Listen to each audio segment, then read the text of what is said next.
The United States Open trophy stands emblematic of this, the most prestigious of all golf tournaments. The heritage and traditions of the United States Open are reflected by the quality of the past winners. Men such as the great Walter Hagen, Gene Sarazen, Byron Nelson, four-time winner Ben Hogan, and Arnold Palmer have been the recipients of this trophy.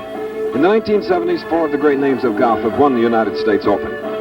1970, Tony Jacklin. 1971, Lee Trevino. 1972, Jack Nicklaus. And last year, Johnny Miller shooting a great round of 63 at Oakmont in the final round. At this point of the fourth round, this 24-year-old native of Kansas City, a graduate of Stanford University, Tom Watson, is in the lead. This is the sixth tee. The hole, an amazingly short par 4, 324 yards, but it has its problems. In back of the green, there's a creek that doesn't too often come into play, but if you go over, you hit a sloping bank, and it could happen.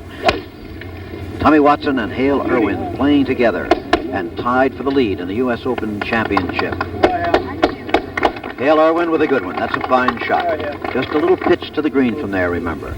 And now Tom Watson, at age 24, trying to become one of the youngest men ever to win the U.S. Open.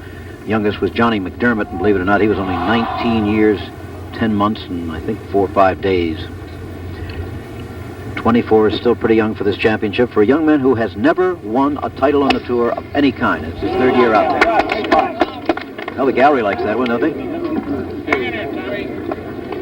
Okay, smack in the middle of the fairway. Couldn't be better. So Watson and Irwin are both safely out in the fairway on the short par 4 of the sixth hole. Again, the standings. Irwin and Watson tied. Arnold Palmer has bogeyed this sixth hole just a moment ago before them, and he's tied with Bert Yancey. You see Jimmy Colbert is there, then Player, Fessler, and Graham. Now back up the course again to 18, and Chris Schenkel. All right, Jim, and with me is a man that was an assistant professional here at Wingfoot, knows this course, has probably played more rounds on it than anyone in attendance here today. Our pal David Marr. And David, this course is getting to him now. Well, it really is. I had no idea that Wingfoot would play so hard, and it definitely, with the addition of some new tees and you let the rough grow, it has really become a monster this week, Chris. And, of course, it's overcast. We've had some not very good weather reports, and we hope they're wrong. Well, it rained a lot this morning, and for a while it was in doubt if it kept up as to whether they could continue with the round. I think, though, we're going to be a little bit lucky and be able to finish it, though when you have a lot of rain like that, it makes the rough a lot tougher to play out of, and it's been tough enough this week already. All right, now there's action at the seventh hole, and a man who is a member here is going to report. Frank Gifford. Frank. Thank you, Chris, and working with me, one of the greats of the golfing world, former U.S. Open champion, British Open champion, Tony Jacklin, and you're looking at the par 3, 166-yard seventh hole. On the tee will be Arnold Palmer. Palmer, who just bogeyed the sixth hole. He bogeyed the second hole. He's 2 over for the day. And first we're going to take a look at Jim Colbert. Jim Colbert began the day at 8 over par. Picked up bogeys on 3 and 4. Got a birdie at 5. Now he's 9 over par, but still in contention, considering, Tony, the things that we've seen happen here at Wingfoot this week.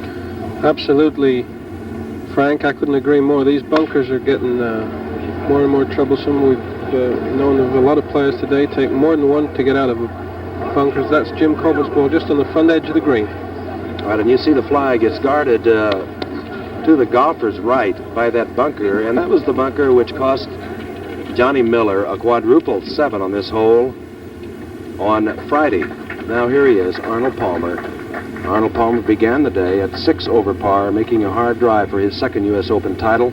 Palmer bogeyed the second hole, and he bogeyed the fourth hole. He is now 8 over par. A lot of pressure, wouldn't you say, Tony? You said that's everyone's right. Coming back. He needed a good start, really, today. This is about a 6 iron, Frank. He's short again. He's been short here 3 straight days now. But he shouldn't have any trouble at least making a par from there. All right, over to the 6th fairway, and we'll pick up Jim McKay there. Right, Frank. 1 hole behind Palmer, remember. Here is Hale Irwin at age 29, looking for his first major championship. He's been on the tour since 1968. In that time, he's won only 2 titles. Interestingly enough, the same one both times, the Heritage Classic. Let's see where this goes. Lovely shot. Fine shot. Excellent draw on the ball, and he's got that putt for a birdie. Certainly could be made, and the greens are playing slower today than on previous days. How much slower do you think they might be out there, David, from what you've observed? Well, I think to get back to the greens there a little bit, Jim, they may be a little slower. They just went from very, very fast to very fast, I think. They drain very well, and they're not anything like what we're used to. Here's Tommy Watson. Remember, seeking his first victory as a professional on this very short 324-yard hole. Up there, but this one is not going to come back. Back again on the 7th green, Jim Colbert. He's on your right. Arnold Palmer is on your left. And Tony Jacklin, you mentioned earlier as you watched the early going here that maybe the golfers are thinking ahead of themselves just a bit. Well, I think that'll be a big problem for Tom Watson and Hale Irwin, being younger players. I think Arnold knows these type of pressures, but I remember very well when I won, the greatest difficulty I had, and I was in front most of the way, and considerably in front toward the end, but you know, it's very easy to let your mind wander ahead and start seeing that trophy being presented to you and shaking hands and saying thank you very much. And this is the great thing that these fellows have got to try and avoid today. It's a question of concentration and keeping their minds in the present. All right, we're looking at Tommy Watson. He's on the 6th hole. Watson will be going for a birdie. Remember, he's tied for the lead, but this is Jimmy Colbert now on your right. Colbert also going for a birdie on 7. Jim Colbert, who plays so well in the big tournaments. On its way. And you see, even after the rain this morning, the speed of the green at 7, and Colbert will have quite a putt to return for his par at 7. Now, on the left is young Tommy Watson. Tommy Watson with a round of 69 yesterday, showing no inclination that he might crack into the pressure. Little par. And obviously, Watson has picked up a lot of his fans here at Wingfoot. And we'll have this tap in for his par to remain at +5, tied with Hale Irwin. Now on the right, Arnold Palmer, hoping to make a charge. He's lost 2 shots to par through 6 holes. Looking to get it close. And again, that gallery that, Tony, we've heard so often. How inhibiting is that gallery, Tony, to a player playing with Arnold Palmer? Well, of course, it's very difficult, Frank. You know, you just get the feeling occasionally out there that the whole world's pulling for Arnold Palmer and you're there to make the number up. But I'm sure Jim Colbert's experienced that before. He's played with Arnold before, and here we're back with Hale Irwin now on the 6th hole. All right, going for a birdie. Pick it up, Jimmy. Yeah, as we said before, this is for the birdie, and it's looks like about a 7 or 8 foot putt. Watching it with Frank Gifford and me is Tony Jacklin. That's the other voice you're hearing. He did not step away for us because we're actually about 500 yards away from him. He may just want to look it over again. Tony Jacklin, of course, one of only 4 foreigners ever to have won this championship, the others being Harry Vardon, Ted Ray, and Gary Player. A very select company and a worthy member is Tony. This would give Hale Irwin the lead in the championship. He and Tommy Watson, remember, are tie at +5. Arnold Palmer and Bert Yancey are +8, 3 shots behind them.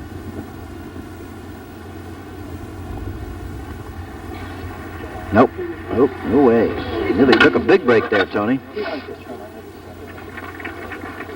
Well, it's a par for Hale Irwin. He remains in the tie for the lead. Okay, Frank. Okay, and Hale Irwin walks off the green. He'll walk over to the tee at 7, where right at this moment, Arnold Palmer is looking over this putt for his par. Palmer 3 shots off the lead, playing tremendous golf here. Arnold Palmer with rounds of 73, 70, and 73. Obviously the gallery's choice. A man who really has made golf in this country. If there is such a man, you're looking at him. And he gets this green, and a roar goes up from the crowd. Arnold Palmer, what charisma this man has. We'll be back in Wingfoot, Mamaroneck, New York, after this.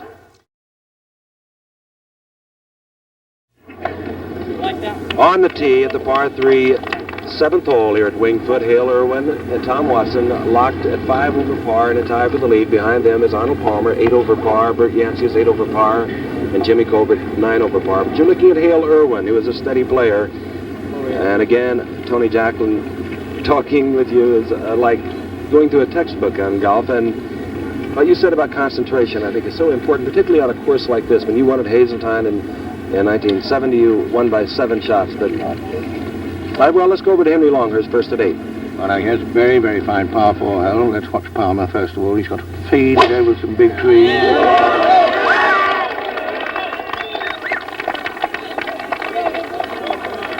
And that's right in the middle. That's a very fine tee shot. We'll go back to Frank now. And Hale Irwin, again on the tee. Again, the concentration thought, Tony. Yeah, I couldn't stress that enough, really, to stay in the present and think about what you're doing all the time. Not let your mind stray ahead, Frank. That's the great thing. In this type of course, that one stray shot you can make a double bogey so easily, and this is what's been happening all week, as we've seen. So concentration is of the utmost importance. Ball's in the air. Hale Irwin's ball on the 7th. And he's missed the green on the left in the left trap, I think, or in the bunker. He is in the bunker on the left-hand side of the 7th, so he'll have difficulty there making his par. All right, and the other member of that twosome is Tom Watson. And Hale Irwin and Tom Watson are tied here on the final round of the U.S. Open at Winged Foot. And I would think maybe right now, Tony, that Tom Watson's thinking, wow, I can grab a shot on him right here. Well, this is it, but that again is thinking ahead, so Tom Watson wants to be he's hitting this 5 or 6 iron here, and all he wants to be thinking out is the method in his swing and just putting a real good swing on it, which is... Heard the oohs and the ahs and the beautifuls. Well, it's perfect. He's in really good order, and he's set himself up for a good chance at a birdie anyway. Right in the middle of the green is Tom Watson. There you see the standings. Hale Irwin at 5 over Tom Watson. Let's go now over to Jim McKay. Now back live, Jack Nicklaus on the 6th tee. 16th hole. Just below us here.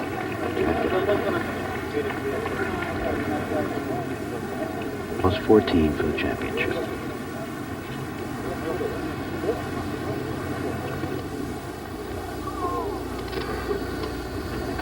His playing partner today is Bruce Crampton. There's Jack, and now back to Frank Gifford. And a very important shot by Hale Irwin.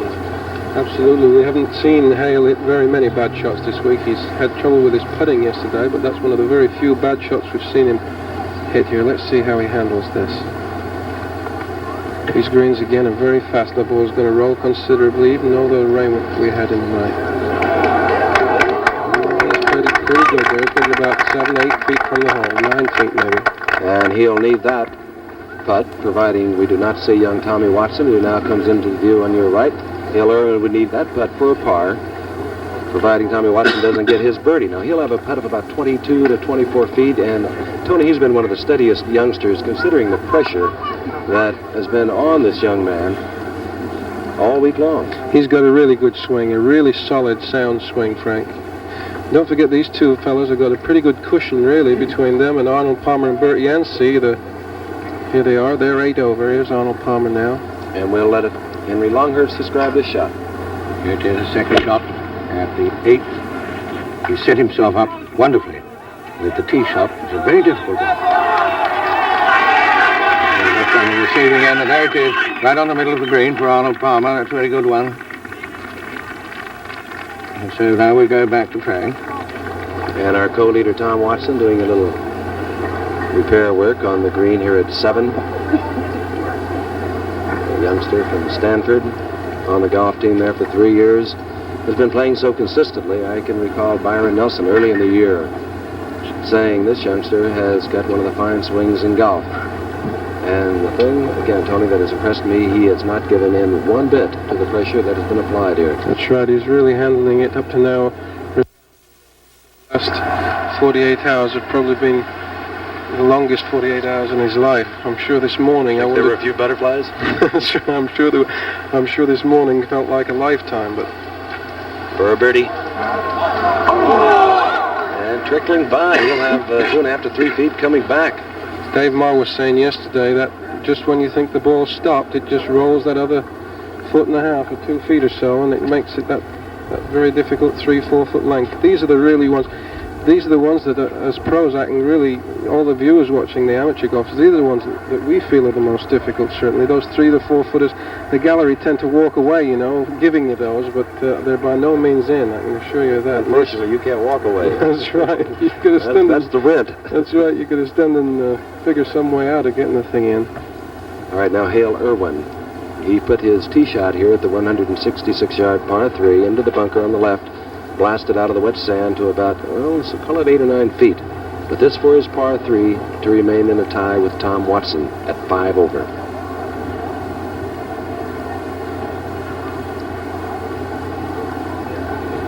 Great putt. Hale Irwin. Super putt. And he was not putting well yesterday, Tony, and he's got it together now. That was super. That is the type of thing, Frank, that really does your ego good. You know, great things. That'll do Hale a lot of good. Now he's going to go into the 8th hole, and he's really going to feel that, you know, things are going to start rolling for him, and it's. Yeah, he had 4 3-putt greens yesterday, That's so right. it's coming around. Now this is Tommy Watson for his par, now to remain tied with Hale Irwin, which he does. So. We have our co-leaders again, Hale Irwin and Tom Watson. They are 5 over par. They walk over to the very troublesome 8th hole. Henry Longhurst. Now we come to this 8th hole. It's 442 yards long, but the great point about it is that you've got to fade your drive round some very high trees on the right, and if you go straight to miss them, you're almost certain to go in the other side and get in the rough, which everybody agrees is at least half a stroke, and I should think perhaps 3/4 of a stroke if you get in it. This is the 8th hole where we're going to see them drive in a minute, but up ahead of them is the great man. Here he is. He's only 3 behind. Well, 1 hole can change that, as we all know, and the last man you want breathing down your neck if you're 2 young men tied. So the lead in the Open is Arnold Palmer, at least so I should say, unless it was Nicklaus, but strangely he's not. Well, he's hardly with it at all in this championship, and I think he's 14 over Jack Nicklaus at the moment, so we shan't be seeing much of him. So we now go back to the tee. This is the 8th. And Hale Irwin, after that really splendid putt and get out there.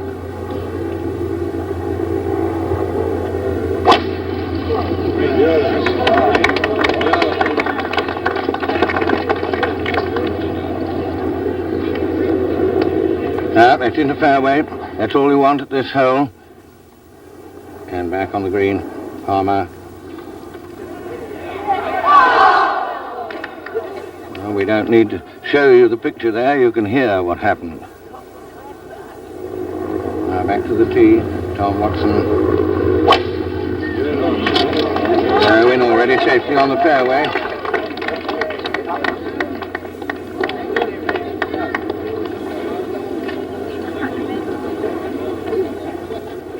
And they're both there together. That's fine. And if Palmer doesn't make some sort of familiar charge, it's going to be almost a match between these 2 young players, Irwin and Watson. Let's have a look. We don't see very often Tom Watson and Byron to just tell us about him. Okay, now then you notice that Tom has a very good position here. He has a nice flex at the legs, so that enables him to have a real good use of his feet and legs, which is so necessary. Now as he starts back, he turns his whole body, his hands go nice and high. See, he's small, so he goes beyond the horizontal position, which is so often necessary for a young player, especially when he's young and supple like this and wants to get a great deal of distance. He's only a short man, and now he makes a great move through the ball. Knows what, a straight left side, left arm and head down, coming under and through with a real long, fast through.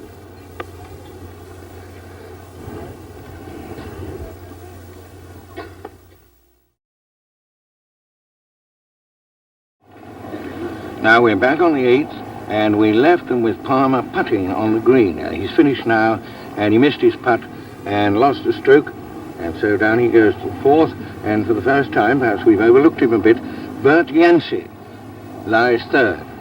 And now back on the 8th fairway, here is Hale Irwin. He and Watson playing together, the last 2 out.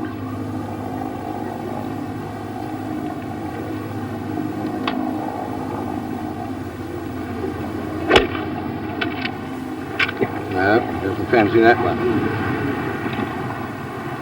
Let's see where it's gone. And it's in the bunker for Hale Irwin. Very easy to get in that one on the left there. Tremendously good par 4 hole, this 442 yards. There's so many here at Wingfoot, just about a quarter of a mile long. Henry? Yes, now. It appeared to me, this is Byron, it appeared to me that Hale was standing a little bit too far away from that long iron. And so often when you do that, it causes you to pull it. He made a good swing at it, but being that far away from the ball meant he had to swing around just a little bit. And now, there you are. That's a rehash, as we say, of Palmer's putt, which he missed on this green a minute or two ago. And that is the one that put Palmer one back behind Yancey.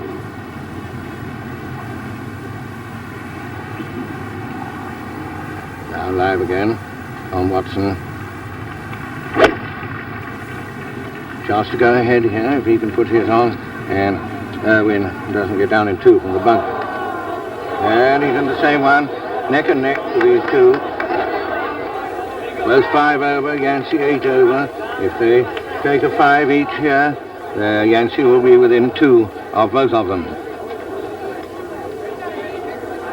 And now let's have a look at Bert Yancey. Moving easily down the 9th hole, Bert Yancey started the day at +8. He's still there at even on this round. Came on the tour in 1964. He has won 7 times, and he has fussed a lot during this tournament, at times appearing a bit angry, not particularly with anything that you could point out, but edgy, and perhaps a little frustrated that he couldn't get the ball to drop where and stop where he wanted it. But he's done it well enough to be very much in contention. He's got to go now up this crown on this huge 9th green, and this is almost like Death Valley, David Marr, where they've got that pin cut on now. Great effort it was. Now if he can just stop it and keep it from going in the sand trap. Because once you get that ball by the hole on the 9th, you've got a very steep drop, and if you've got a lot of roll on it, the confounded thing can go all the way in the trap. That was a very bold try by Bert Yancey on the 9th hole. So he's got work cut out for him to save par there on 9. Meantime, on 8, here's Tom Watson and Henry. Well, now we come back to the 8th, and more, this seems to be a match between these two. One goes in the bunker, great chance for the other, and the other goes in the bunker. They're both in the bunker now. This is on the left of the 8th hole. Joint leaders with 5 over. Just coming along behind it, Yancey was 8 over. So, first of all, out of the bunker is Hale Irwin.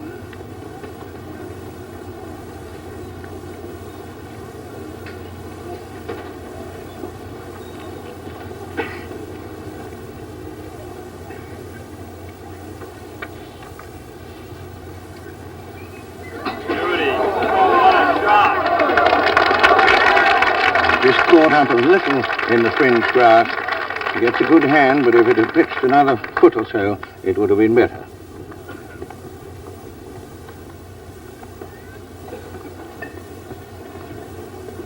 Now Watson. We go to Keith Jackson. On the 9th green, Bert Yancey reaching for par, and he got it. Oh, that's a pretty putt. Now let's go back to 8. That keeps Yancey 3 behind, but it may be only 2 behind after this. Now back into the bunker. There's Watson, and that's not a good one. He had his head up a bit, I think, and of course he was right under the face there. A more difficult one than Irwin's. So he's only just on the green. He'll have to settle, I'm sure, for a 5 here.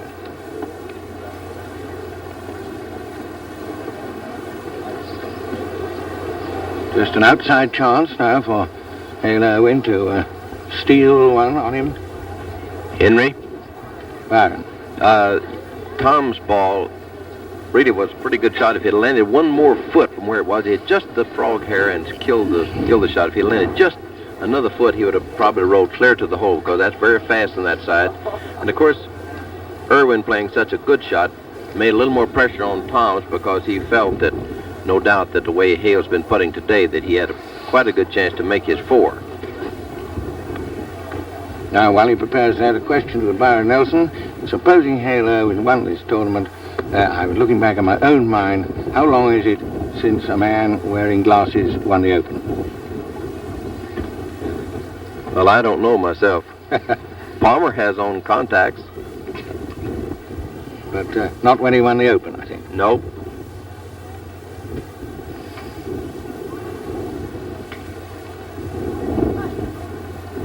And of course we have time for one more comment that Irwin is fortunate.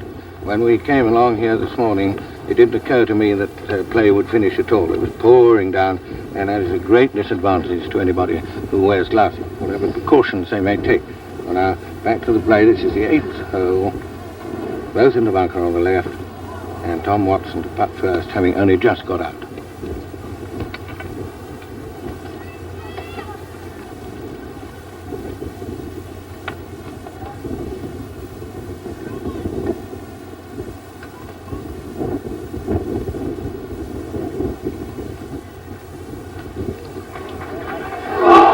Slide along and slide by.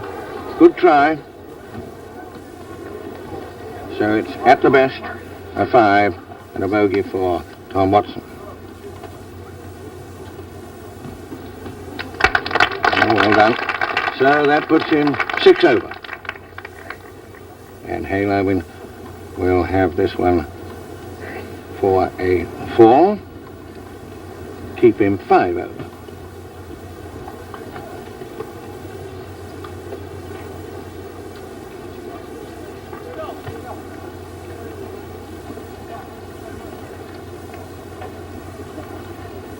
It's kind of turned around a little bit on the hole before the 7th hole. It looked as though that Watson might gain a stroke, and he finally had to make a good little putt to save a par to keep even with Hale after Hale had made that real good putt. So this should be some encouragement to Hale now that he has this putt to go one ahead after making 2 real good bunker shots the last 2 holes. Well, now he has Hale Irwin, has this one to take the lead on his own by staying 5 over. Oh, round the corner. No change, both 6 over. He's pursued by Bert Yancey, 8 over. Palmer, 9 over. And Fessler and Jim Colbert, also 9 over. Anybody's championship, anybody who turns up now with one of those sudden rounds of 66 or so could take it all from all of them. And we go back to Keith Jackson. Arnold Palmer, +8, then +9. But there he is, striding along on the 9th hole, looking at a very difficult golf shot, because this hole is playing right at 462 yards today, listed on the card at 466, normally plays as a par 5 for the regular play here on this great old golf course. And you have to keep the ball in position to hit a long iron in order to reach it in 2. And Dave Marr, some comments from you on the pin placement today. I find it terrifying.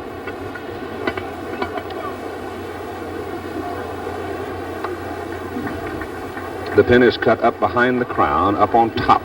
And I suppose with the prospect of rain, the USGA officials had that in mind when they decided to put all the pins in a rather high position, so in case they did have to delay play or something, they would drain well and would have a reasonable putting region. So Arnold Palmer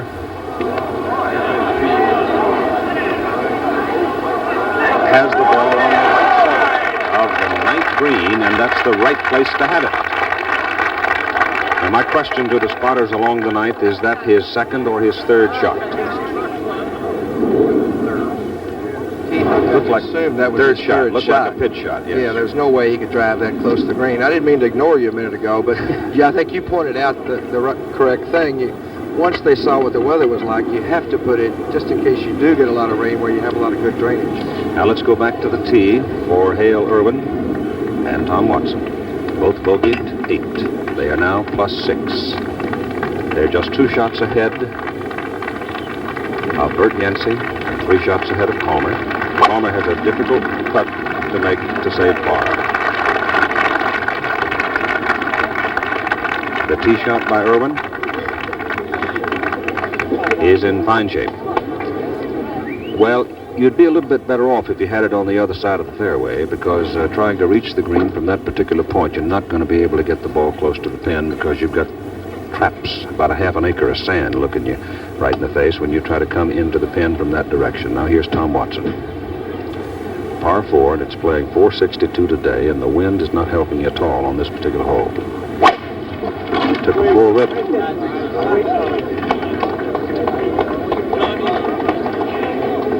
He's right smack dab in the middle. On 10, there's action. Here's Chris. This is a 190-yard par 3 hole. Bert Yancey in brown, hitting his shot. He is 8 over, as Henry Longhurst said, very much in the battle for the United States Open crown. Let's see where his shot went.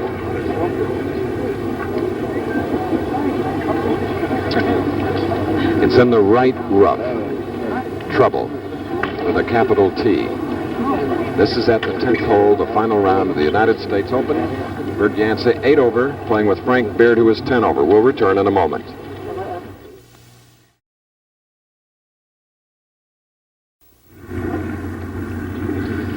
You're looking at Hale Irwin directly from behind him as we move our portable camera out onto the 9th fairway, and he has a wood in his hand. That'll tell you something about the character of this 9th hole. Arnold Palmer missed that par putt on 9 to bogey, and Arnold Palmer now drops to 10 over par. Jim Colbert also bogeyed. He drops to 10 over par. Forrest Fessler suddenly jumps into the picture. Forrest is now only 9 over par and very much in the chase.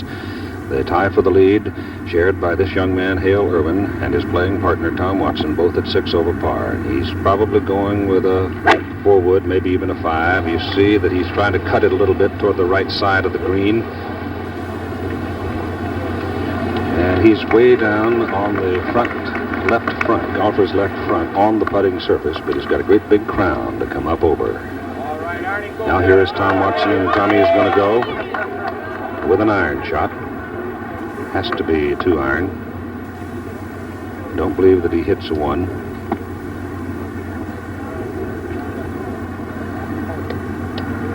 Tommy's shot is hit well to the right side now. I don't know if it gets too far over there, whether or not he can hold a long iron. Depends on the distance of it. It's a fine shot. He gets it down on the right front of the putting surface, or left as we see it, and that also is a very difficult putt to get close for par.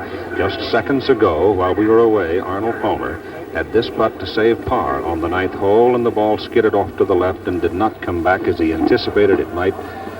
And with this moment of frustration, got a laugh from the crowd and then tapped in for a bogey 5. Now here's Chris. All right, from the blimp, this is Wingfoot. Let's go to Jim McKay, who has some detailed information of the United States Golf Association. Everybody watching this telecast knows that the U.S. Open is conducted by the USGA, United States Golf Association. But what exactly is that? Well, it's a great deal more than the handsome gentleman in the blue blazers walking the fairways of Wingfoot, making rulings for the most glamorous names in the game of golf. It's a very hard-working group with an actual building, a headquarters, a place called Golf House in Far Hills, New Jersey. Here it is, an appropriately beautiful building. However, the USGA has a sister organization across the sea, headquartered here in the clubhouse of the Royal and Ancient Golf Club of St. Andrews, Scotland. Now, between them, these two bodies make the rules of golf. They actually run the game all around the world. Here's a meeting, for example, of the USGA Rules Committee in Pine Valley, New Jersey, being chaired on this occasion by Harry Easterly of Richmond, Virginia. In addition to making the rules, however, they run a tremendous number of tournaments, things like the U.S. Open, the U.S. Amateur, the Public Links Championship, Women's Championship, Juniors and Seniors, the Walker Cup, the Curtis Cup. The USGA, I can assure you, is a very busy group. They're assisted on many occasions by Jack Tuttle. It's very unusual that the pros work with the amateurs in golf. And Joe Dye, of course, one of the great names. Golf is unique, the only game in which amateurs and pros do work together for a uniform code. The same game for everybody, for U.S. Open champion Johnny Miller, and for amateurs with handicaps of 36, thanks to these men and their organizations. And here now at the 190-yard par 3 10th hole, Bert Yancey's unsuccessful bid to save a par at the 10th hole, so he'll have that putt for his bogey 4 to drop back to 9 over, or 3 shots off the lead, shared by Tom Watson and Hale Irwin. Speaking of Tom Watson, there he is. Incidentally, Jack Nicklaus has quite a round going today. He is 2 under coming to the final hole. 2 under on his round today, however. 13 over for the 72-hole United States Open Championship. I was a little surprised that he didn't play better here. I thought this course would be right around Jack's game, but it's a cinch he's out of it now. These two young men seem to have taken charge. I think the course has taken charge of everybody, but they're playing their own little game for the Open. Jack was a little young when he won, wasn't he, David? He certainly was. Now for the bogey 4 at the 10th hole. All right, it's a 4. A bogey 4 at the par 3, 10th hole. Yancey will move on to the 11th as we rejoin Keith.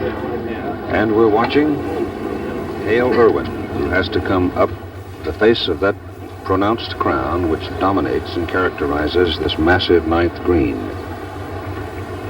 And coming up over that crown, your ball is going to pick up some speed as it works its way down toward the hole. So you must have sufficient pressure on your putt to get it up over the top without letting the crown take too much break on you. And then try not to knock the ball too far by as it gathers momentum going down the other side.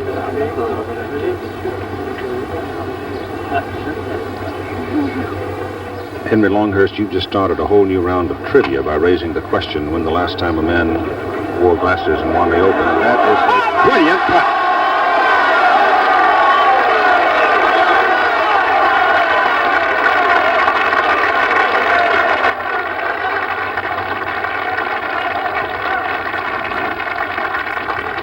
I don't know what in the world to say about it. I didn't think it was possible that a man could do it, but I guess you have to believe in the law of averages, don't you?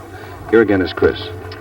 Okay, former champion. He's won 14 major championships, more than anyone. And that includes the man that won here in 1929, Bob Jones, the great Bob Jones. Former Masters champion as well, Jack Nicklaus. This is his 3rd stroke out of one of the bunkers, one of the more shallow bunkers at Winged Foot at 18. He doesn't have an easy shot by any means. The ball is straight downhill from there and slightly fast. Bruce Crampton hit a beautiful shot to this green, David. Yeah, it was his 3rd shot. We'll return here in a moment. Okay, Keith. Now Tom Watson cannot possibly be exhilarated by what he just saw as Hale Irwin rolled in a putt that had to be at least 40 feet for the birdie on 9 to take a shot off the scoreboard at +5. He has a good run at it, but the ball will not swing back from that line, so he has that left to make par on 9. And he is going to be in 2nd place, having surrendered the lead to Hale Irwin, his playing partner.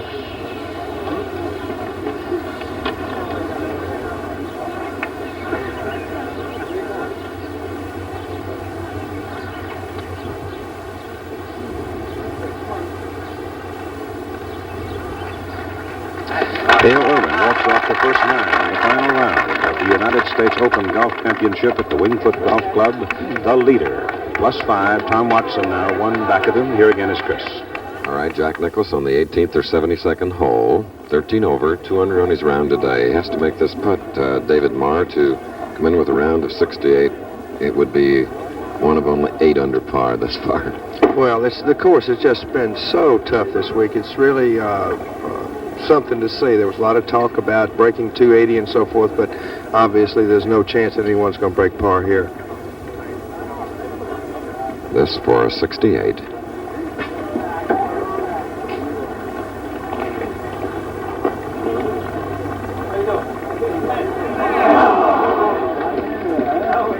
And a comeback putt for a 69. Today, the only other under par round was Al Geiberger, David, a 68. Well, he's a good straight driver. This would be the kind of course that Al should play fairly well. He finished at 17 over, however. Okay, Jack Nicklaus with a 1 under round of 69. He is in at 14 over. The great Jack Nicklaus. Next year at Medina. Number 3 course at Medina outside of Chicago. About 15 minutes from O'Hare, David. We'll be there to bring you the United States Open. That's where Dr. Kerry Middlecoff won the first time. What a course. All right, Jim McKay. All right, Chris, here we are on the 12th tee with Forrest Fessler, one of the young players on the tour who's been playing very well here, and he's at +9, remember. Tie with Bert Yancey now for 3rd place. Forrest Fuzzy Fessler, they call him. His family goes for alliterative names like that. There you see where his ball is. Now back to you, Chris. All right. Let's get another look at the 10th hole here at Winged Foot, David. Well, the thing that's amazed me at number 10 is that the players haven't played the hole a little bit better this week. They don't seem to watch the tee. If the tee is sort of aimed to the right of the green and the wind is usually blowing left to right, Chris, and if you don't watch it, you find yourself aiming into the right trap, which is what happened to Bert Yancey a moment ago. He started the ball, what I'm sure he thought was fairly straight, and yet the tee aims to the right. I'm really surprised they haven't aimed more to the left or gotten to the right side of the tee to tee up. This for 2 on the par 3 10th with a 4 over front 9 Arnold Palmer, 39. He is 10 over. There you are, a birdie at the 10th hole, 9 over for the Latrobe legend. Right here at Wingfoot. Well, he's got to get something going if he's going to have any kind of chance. The putt that he missed at 8 is very missable unless you play here a lot. Both the putt that he and Hale Irwin had don't go the way they look. David, a rarity. Since we have so few birdies, let's replay 2 birdie putts. First, Hale Irwin to take the lead. This is what you call on the tour draining it from about 40 feet. Draining? That's the expression is being Running it out. That's right. Looked like he was going for a pass defender. Now another birdie, this one Arnold Palmer at the 10th hole. Oh, the middle of the cup. Dead center. Now, if he can do the reverse of what happened to him in San Francisco a few years ago, he is all right. We'll be back.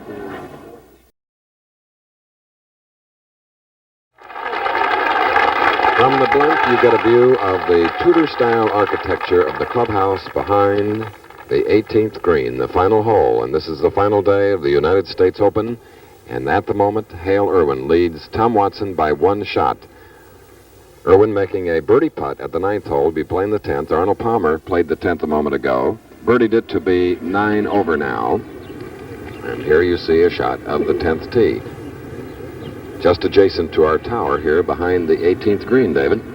Yeah, and this is really a fine hole. Now, the trees are down the left side, and you really can't feel the wind. He's got to look up to the left a little, and there's a flag there, and I think that's where a player should sort of get the idea of which way the wind is blowing for sure and just how hard it's blowing. But as I said a moment ago, he's got to watch how he lands up here. There's a good view from behind the green because the tee definitely is cut so that it aims a little bit to the right. Through no fault of anybody's. It's not tricky by any means. It's just the way it's cut. No, but it's a thing that an average golfer will forget to look for, David.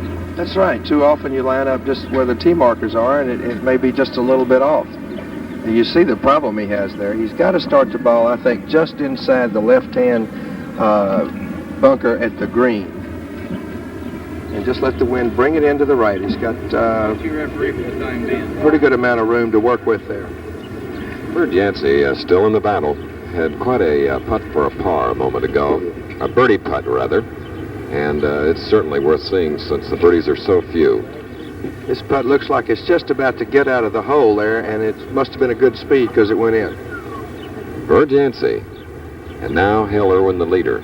By 1 shot, he is 5 over. I would assume he's probably got a 3 or 4 in his 190-yard hole.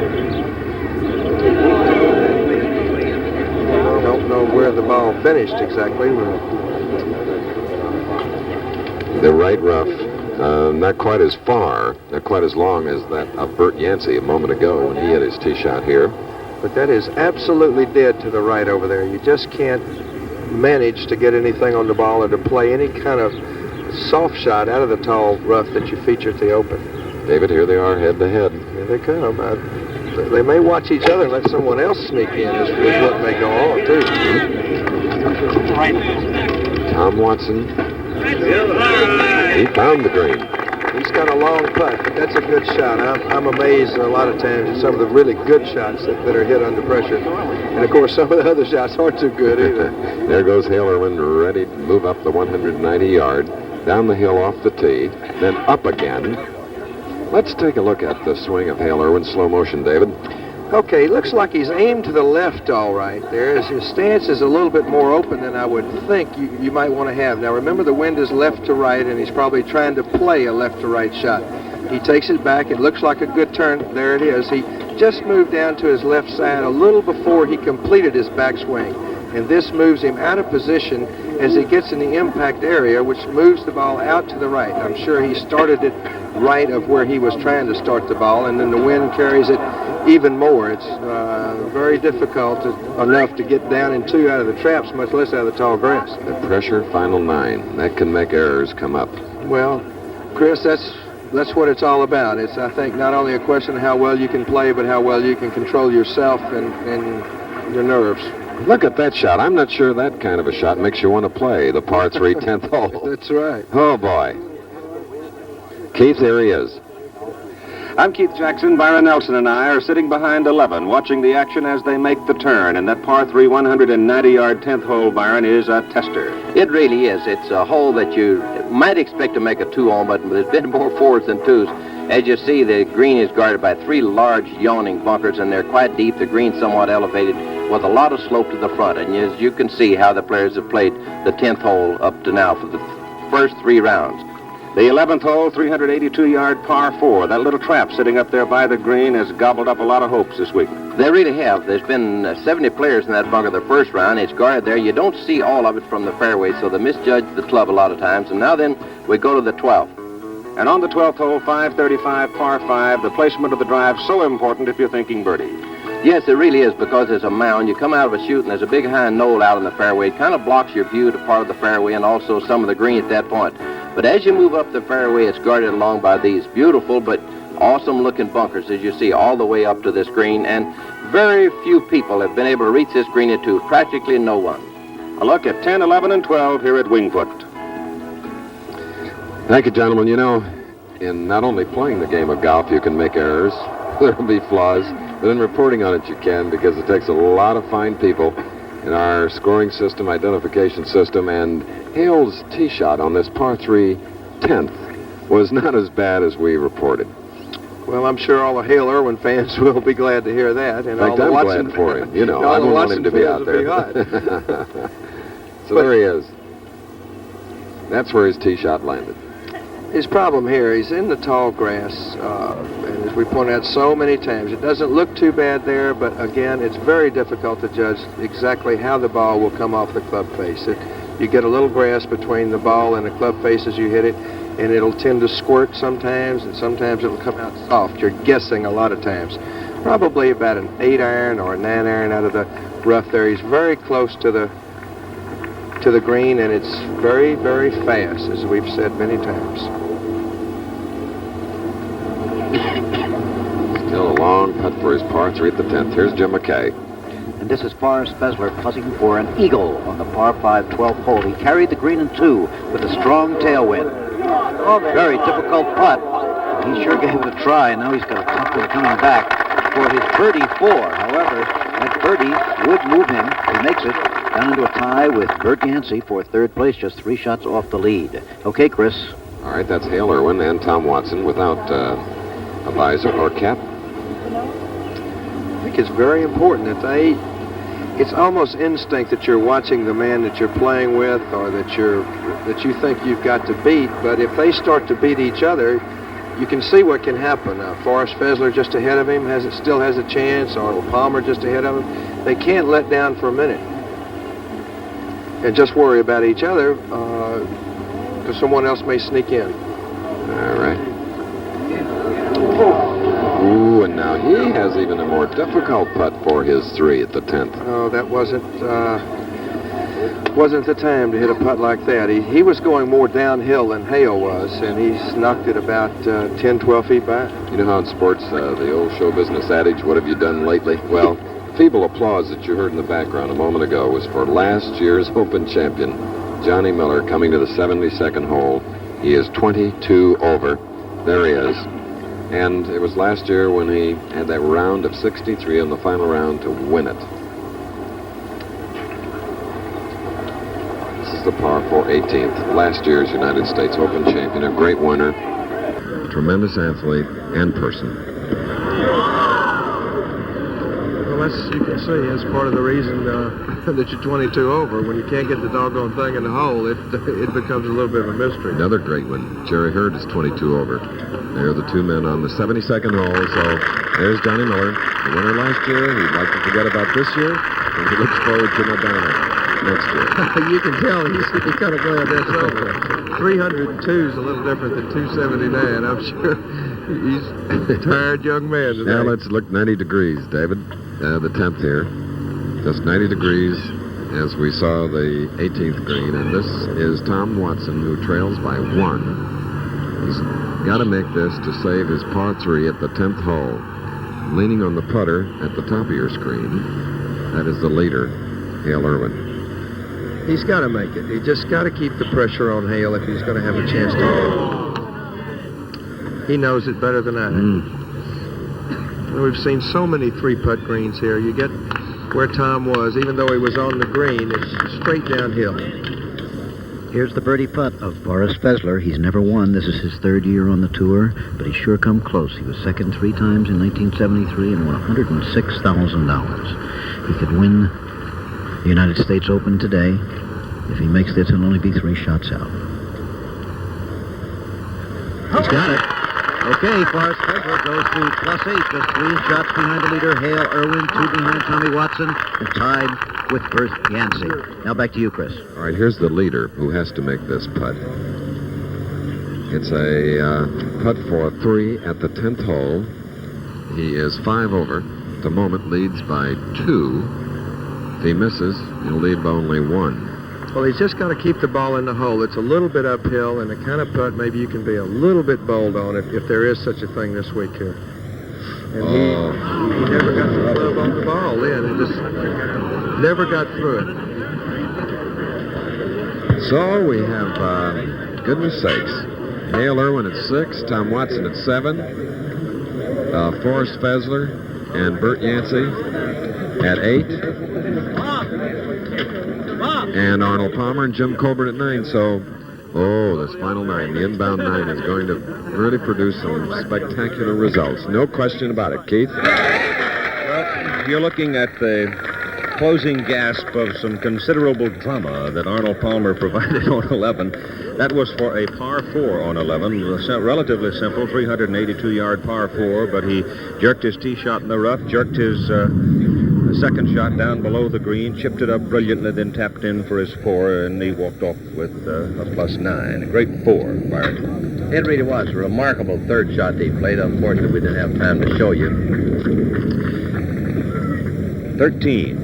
212 yards. The pin is cut in the deep left side of the green. Forrest Fessler takes a full rip at it, and this young Californian has got his head down, and he's only 2 shots back of the leader, and he's hollering at it and talking to it, and it's short. It is short, and it's a long way. It doesn't look too long. That must be a 60-foot putt and more from there putting up. On the 11th tee, Hale Irwin's tee shot. This is a simple little hole, as I said, but it can jump up and bite your coattail, and Hale Irwin's jerked it off into the left rough, and that's so deep over there you have to wring your pants out today because it's really juicy after the rain. Really deep in that area. That's it where goes in there, and you can hardly see it, Keith. That's right. Poor caddy mark there. He didn't put his hat on so he wouldn't lose his hat. You can see it comes almost up to the 4 caddies' knees. Here's Tom Watson now, who's staggering some. He's +7, having 3-putted for a bogey on 10. Let's see where he puts his tee shot. Hitting a 3-wood, I would imagine. He's coming down the left side, and he's just on the cut grass, and here's Jim. And here is Bert Yancey. He is here in 2, just short of the green. And he's not going to be happy with that shot. Not at all. He's left himself way down the hill from where the cup is cut here on this par 5 hole. He'll do well to get down in 2 putts for a 5. And so the action goes on, ebbing and flowing in the U.S. Open. We'll be right back.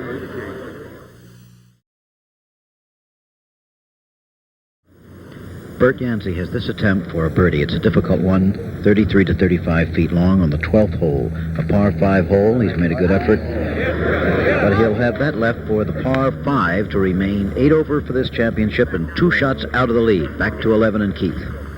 Tom Watson just managed to keep his ball on the short grass down the left side of the fairway. Byron probably hitting an 8.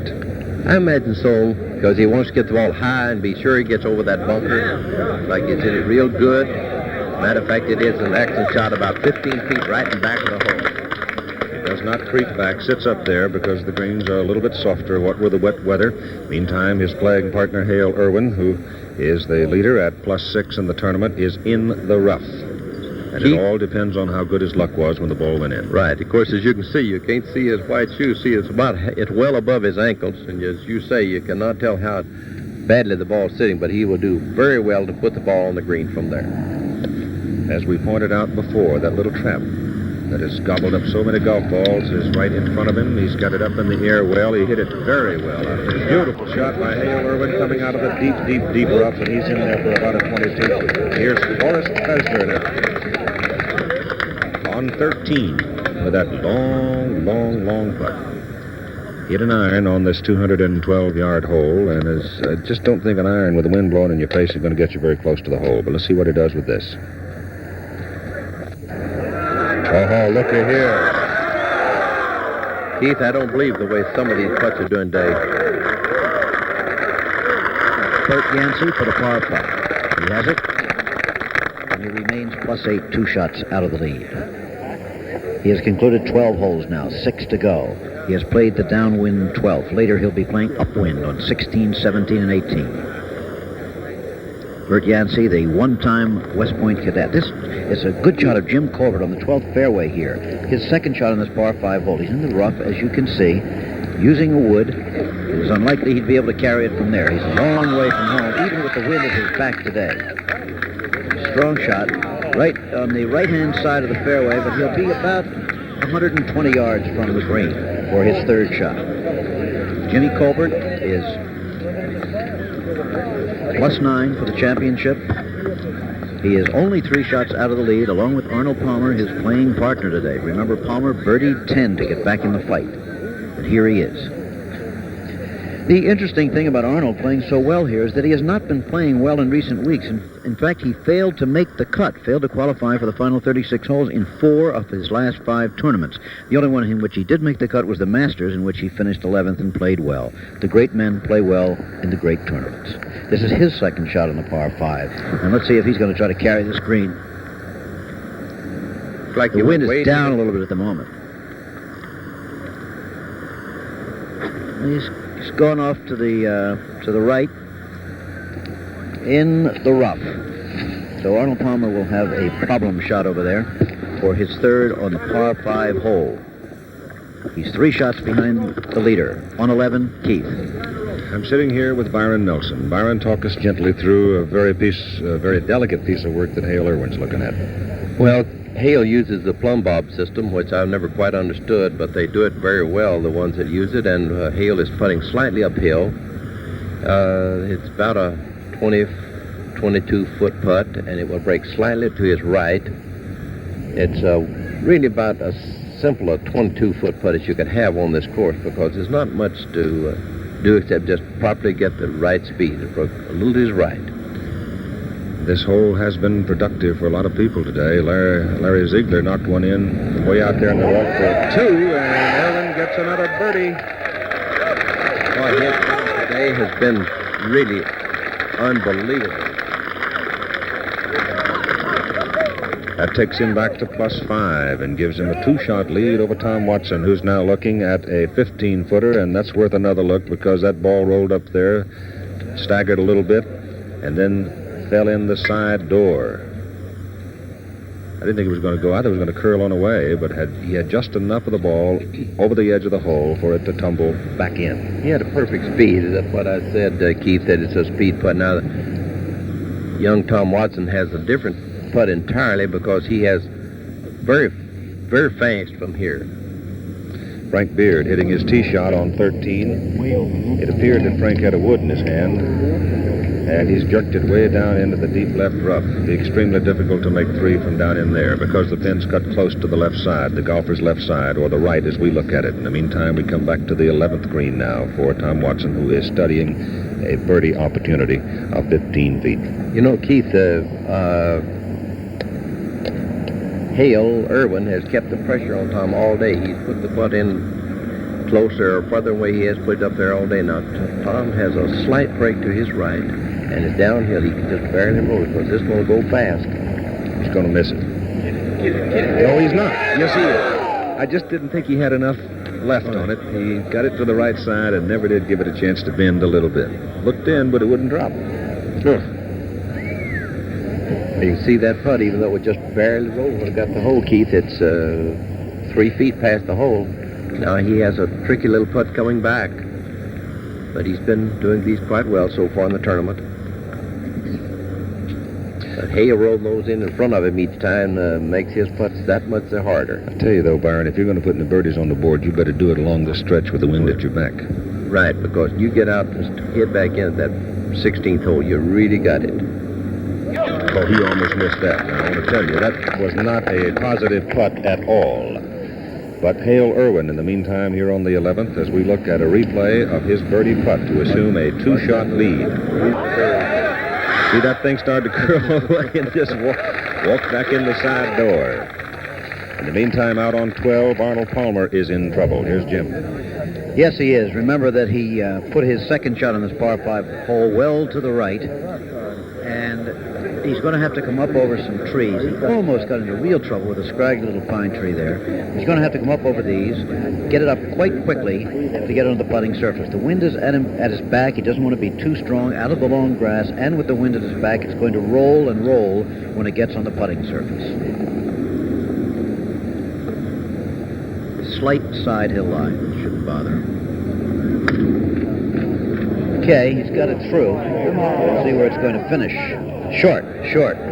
Way down green from where the hole is, but he's on in 3. If he can get down in 2, Arnold Palmer will remain +9, 4 shots behind the current leader, Hale Irwin. If they're going to make the birdies, remember, they should be making them downwind. Here on 12 and on 14 and to an extent on 15. Now back on the 12th tee, again, this same par 5 we've been talking about.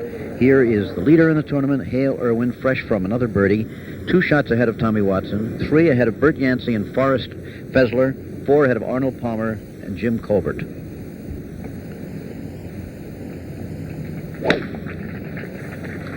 Okay, took a good swing at it, as you saw very well.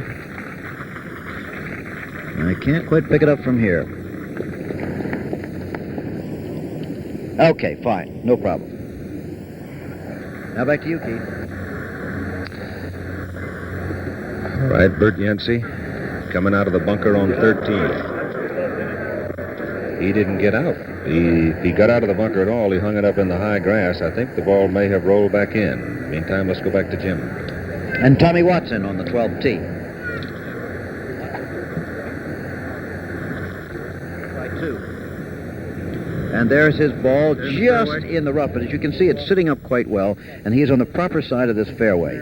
He will be able to give it a try to carry the green if he wants to. Back to you, Keith. All right, we'll watch Bert Yancey now, who suddenly run into a whole lot of grief on the 13th hole, a 212-yard par 3, and the ball did roll back into the sand.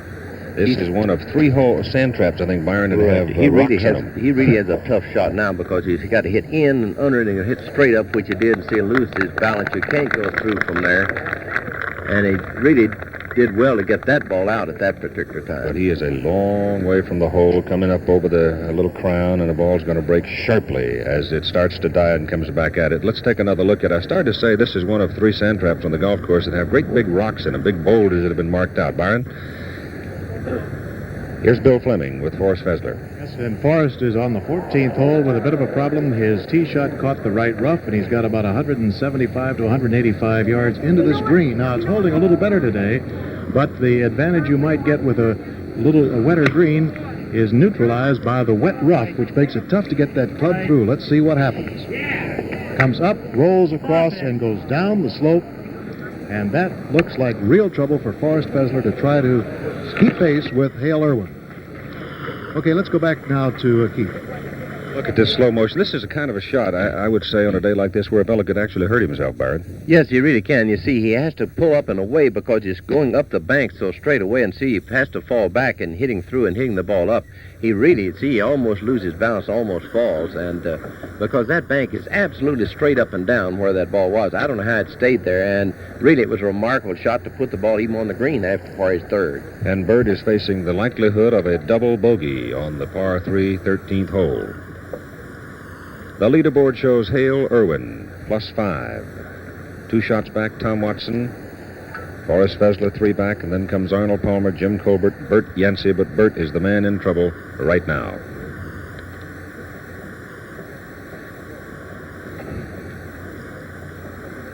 We'll go back now to the 13th green and watch Bert Yancey to see how he can solve this problem he has. You just really hate to lose strokes to par at this juncture because, as we've noted time and again now, as you turn into 16 and head back to the clubhouse, you're going right into a brisk wind. Well, Keith, you just realized that he had, I know he's thinking that he had worked himself back into position he could win the tournament, and now then making a double bogey on this hole, that puts him at the point where it puts him really virtually out of the winning the championship, where he could have won the championship if he had made 3 on this hole. So Bert Yancey gets bit by the tough 13th, as he needs about a 3-footer to make double bogey.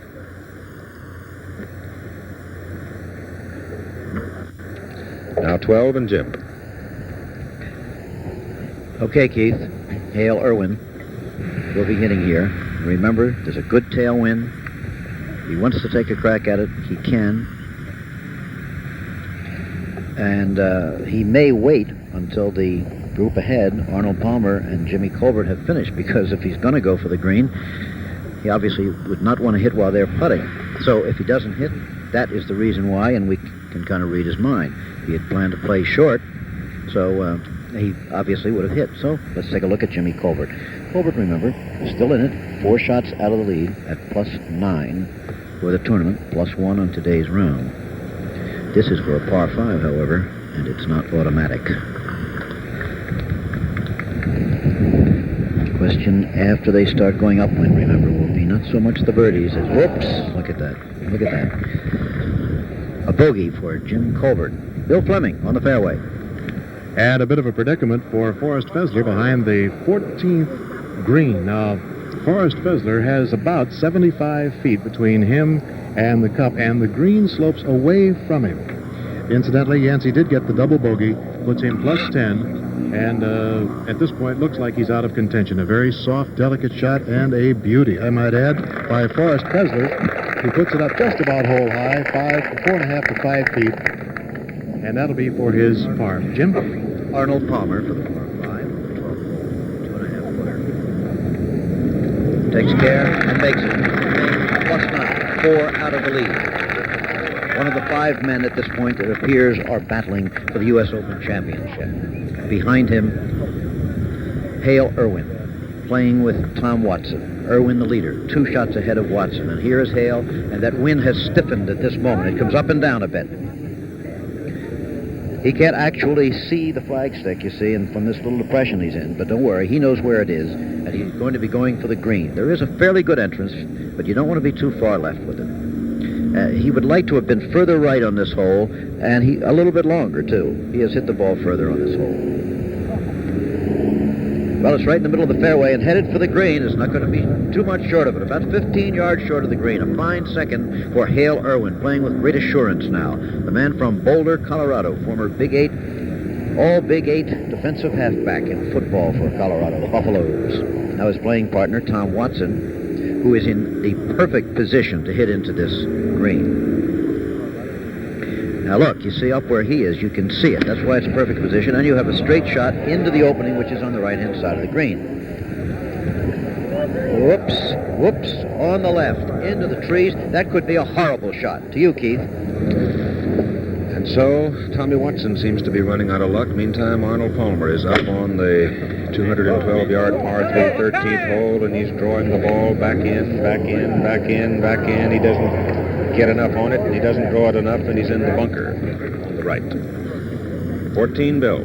All right, and Forrest Fessler looking over this 4.5-foot putt for his par at 14, this young 24-year-old who at one time was a high school quarterback playing behind Jim Plunkett back in San Jose, California. A year ago, the 73 Open at Oakmont, he won $930. I think he's going to win a lot more today. Right now, he's 3 strokes behind. He'd like to keep it just that way with this putt. Oh, he saved the beauty. He remains at +8. So that's the way things stand as Hale Irwin, a 29-year-old from St. Louis, still in the lead by 2.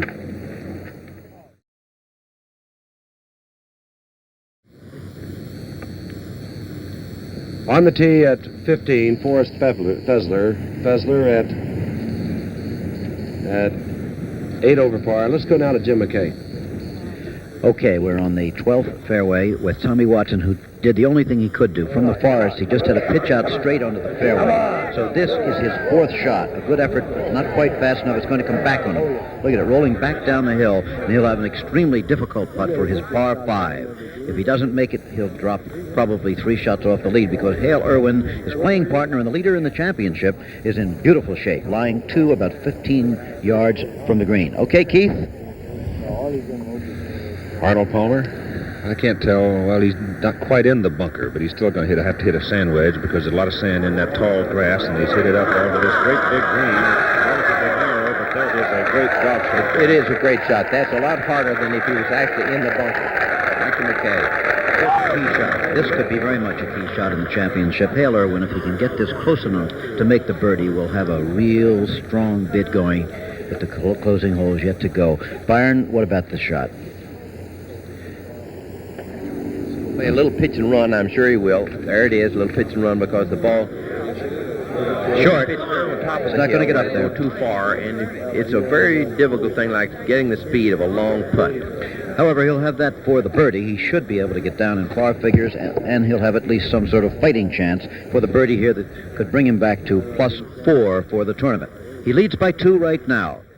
Okay, here is Tom Watson with the putt he needs for a par. It's a very difficult one. He's got to come up a little bit, and then it flattens out towards the hole. He's going well past, and that's his putt for a 6 that he'll have left, and that is not an easy one either. So Tom Watson will at least be +8, leaving him at the moment 3 shots behind Hale Irwin and in a tie with Forrest Fessler. However, if Irwin can make this birdie putt, he'll pick up yet another, and then he will have 6 holes left to play. Kind of interesting the way our coverage has expanded, that not too many years ago we wouldn't even have started our coverage yet, and we've been on the air a good long while.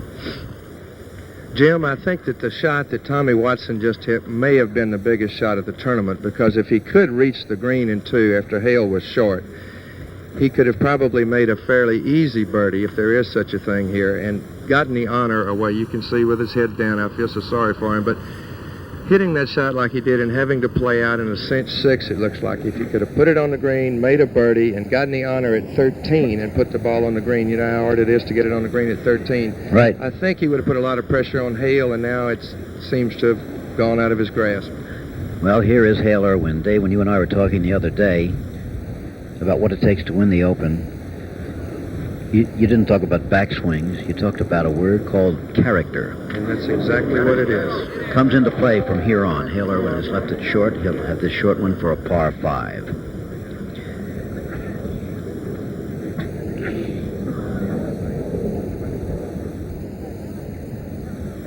Making sure of it.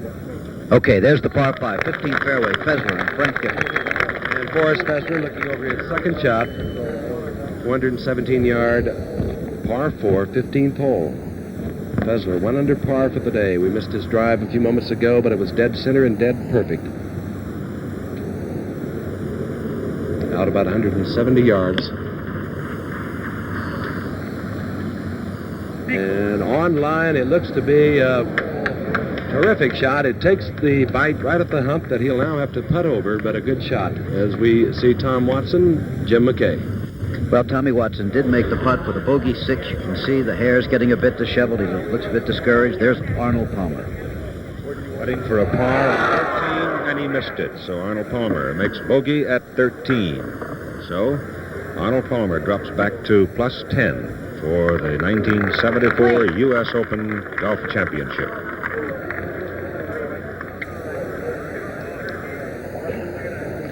Crowd big under the weather conditions. Really taking it. You know, it's so difficult to play on the last 9 holes whenever you're coming in the championship, and the course is so difficult as this. If you tighten up just a little bit, and some of the swings have gotten faster, the putting stroke has gotten shorter and faster, and it's just hard to control yourself under these type of conditions. Well, 13 has been a particularly difficult hole here in the last few moments. It was most damaging to Bert Yancey, and it was most damaging to Arnold Palmer. Take a look at the 13th. Tee box back here at the bottom of the picture. You got to carry the ball about 157 yards before you can get it onto the short grass, and the pin today is cut way back up in that deep left-hand corner. Right, and the wind coming across against you, you must be a big iron hitter to reach that green with an iron. And Forrest Fessler, of course, who just played the hole, he had a good long iron, went just down in front of the green and played that remarkable roll-up putt real close to the hole. Hale and Tom are both good long iron players, so we'll see what they use off the tee. I just don't believe, though, Byron, that anybody can get home with an iron with the wind blowing in their face like it is right now. No, not up to the hole. I don't either. They're cleaning the trap a little bit because we've had a lot of action in it. I made a comment a moment ago about 2 or 3 traps out here at Wingfoot having big rocks in them, and they do, great big boulders. But here's the shot on the way. And 14, here's Bill. And that was Arnold Palmer's perfect tee shot on this 435-yard par 4. He's in great shape. Okay, back to 13. On 13, Hale Irwin and Tom Watson. Hale Irwin sitting right now rather comfortably in front, 3 shots ahead of Forrest Fessler and Tom Watson. It could be that Fessler is the man of destiny here. You never know, because he looked big, full, and loose and easy in that iron shot he hit a moment ago. He doesn't seem to be affected by the pressure at all. It's got to be very difficult to keep yourself from clanking a little bit at this juncture of the U.S. Open. Wood shot. Right. It needs to be if he wants to get a hole. He's not playing short. Apparently the gallery likes it. Oh. I hear somebody say, oh, well, it's on the very front. So you can see how much more difficult it's playing, as Hale went to a wood and still couldn't get it back in the vicinity of the pin. He's looking at about a 50-footer probably. And he's Tommy's going with an iron, as you see, Keith, and he is a real big long iron player, but he's really going to have to jump on this one to even reach up to the middle part of this green at all. At this point, he needs some birdies. He also needs something to give him a little security to restore his confidence. One more bad shot, he might really be through for the day. Looked like he went off to the right with that one, and he did, way to the right. Way down to the right side. So Tom Watson is struggling now as Hale Irwin is on the green with a long putt coming up. As we continue our coverage of the U.S. Open. For some details on some of the holes, let's join Frank Gifford. Hi, I'm Frank Gifford. I'll be located behind the 15th green along with one of the nice people you'll ever meet, former U.S. Open champion, former British Open champion, and Tony, you played the first 2 rounds here, missing the cut, but your impressions of Wingfoot? Well, it's a great championship layout. Certainly, I think the toughest open course I've ever played, Frank. It demands great driving, great iron play, and tremendous nerve on the greens. The greens are super. The course is in superb condition. It has been all the week, and as you can see from the scores that have been produced under perfect conditions, everybody's finding it pretty tough out there. Okay, and of course, one of the real tough holes is the little par 3 13th. It plays at 212 yards, and we as members here at Wingfoot have laughed over the years that they call this the 18th handicap hole. A very difficult hole, Tony. It is. The prevailing wind this week's been more or less into us on this hole, and the majority of the players are hitting a 2 or a 1 iron into a very long, narrow green, and they're having problems with those bunkers on each side. That one on the right especially is very deep, and when you're in there, you can't see the flag out of it. And of course, here's 14. We've changed this hole, and the bunker you see on the left with the new tee will catch a drive that isn't hit just about perfect. Very demanding driving hole. As you see, the driving area is very narrow, and from the tee, you think if you clear that trap, you're all right, but that rough's very heavy. We saw Gary Player in there yesterday. A well-bunkered green again with long grass all the way around, and if you miss that green, the chip shot is not easy to these lightning-fast greens. 435 yards, par 4. And then you move over to another very difficult hole, the 15th. The 15th has, well, it just has dynamite trouble on the left, and anything to the right is also going to hurt. And the golfers really have been laying up on this one. It plays at 417 yards, but you can still get in all kinds of trouble. That's right, Frank. The majority of the fellows have been playing a 3-wood off the tee. This is leaving him a hanging lie because there's quite a swell down into the middle of the fairway there, and they're hitting up onto an elevated green, which doesn't make things any easier. You see those big gaping holes again around the green, the bunkers. They're very difficult. And on the green at 15, on the right, is Forrest Fessler. Meanwhile, Tommy Watson is looking over sand shot on the 13th, the par 3 13th. But Forrest Fessler has really come on strong. He's won under par for the day. He's never won a tour event, yet he won $106,000 last year, Tony, so he has to be considered a super player. Oh, there's no question about that, Frank. If there is such a thing as an easy putt on these greens, he certainly has it in the right position anyway. It's going to be more or less straight, and it's about 30 feet. Watson with his bunker shot. Fessler's putt is on the way. Watson will have about 8 feet, and Fessler comes up short by, well, about 2.5 to 3 feet. Forrest Fessler glancing over, as he has probably so often, at that leaderboard. Played a little too much break there. It did break a little bit from his left, but as you say, left it short. But he's on the easy side still of the hole, although he didn't hit it quite hard enough, quite as hard as he would have liked. All right, and while Lou Fessler looks over this, let's go over to Keith Jackson, who's with Hale Irwin. All right, Frank. Hale is looking at a putt, Byron, that I would measure in the vicinity of 50 feet. It's a long putt, and he's down putting up, you remember, right in front of him a couple of holes before, while Forrest Fessler was in the same area and putted the ball very close to the hole. It'll break a little bit to his right, and he's been doing these long putts exceptionally well today. See how far he is in the hole there. Break a little to his right and slightly uphill till he gets the hole, and then breaks back to his right. I think I'd give him closer to 60 feet on the putt. Yes, at least. He was a tad timid, too, because he's left himself quite a bit. Left himself a good 10, 12-footer there. It's a long way up there, and to get a putt from that distance close to the hole, regardless of how good your touch is a very remarkable thing, and that's why Forrest Fessler's putt was so good a few moments ago.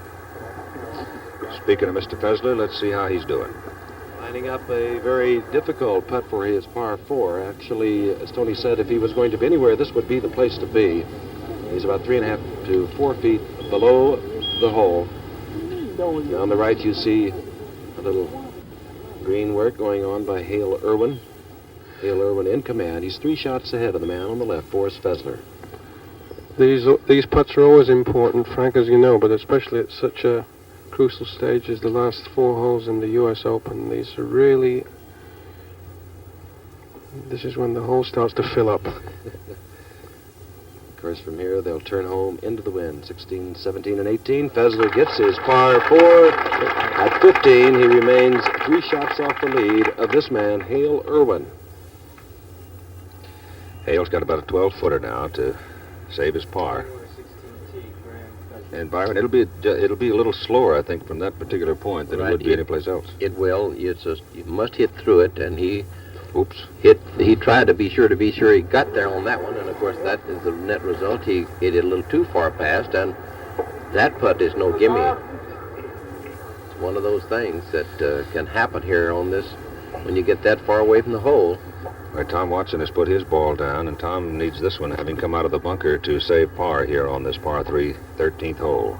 So if he makes this to save par, and Hale's going to bogey, if not double bogey, and as Byron said, that is not a gimme that he has. No, they're neither of these gimmies, and Earth could crack right here for somebody, couldn't it? Right. There could be a switch here, if he made this.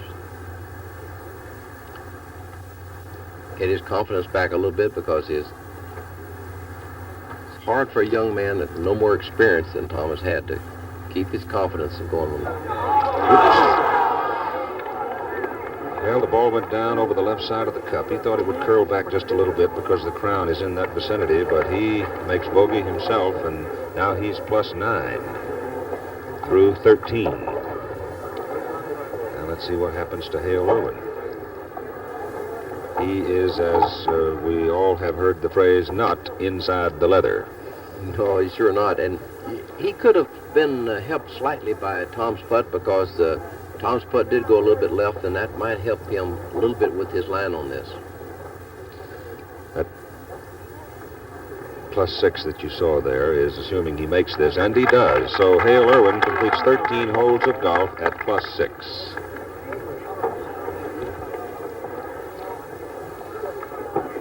Bobby Jones, what a great name.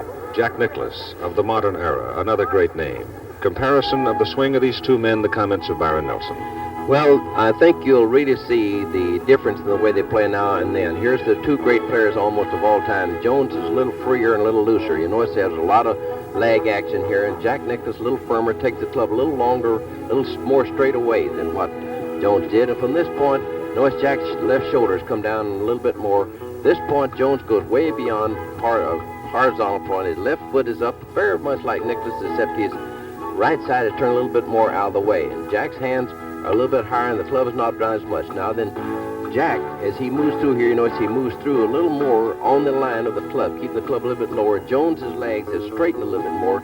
This is one reason why Jones could get a lot of power in riding this. And Jack stays down and back a little bit longer than what the great Bob Jones did. But still, the swings are very similar, two great players. This is Bill Fleming at the 14th hole, and now Hale Irwin, who has a 2-stroke lead over Forrest Fessler and a 3-stroke lead over Tom Watson, gets ready to attack this hole, although maybe you don't really attack 14. If you've played it 3 times, and he has 1 bogey and 2 pars, maybe you play it a little bit cautiously, especially when the United States Open is hanging in the balance with 5 holes to play. Again, 435 yards, slight dog leg to the left.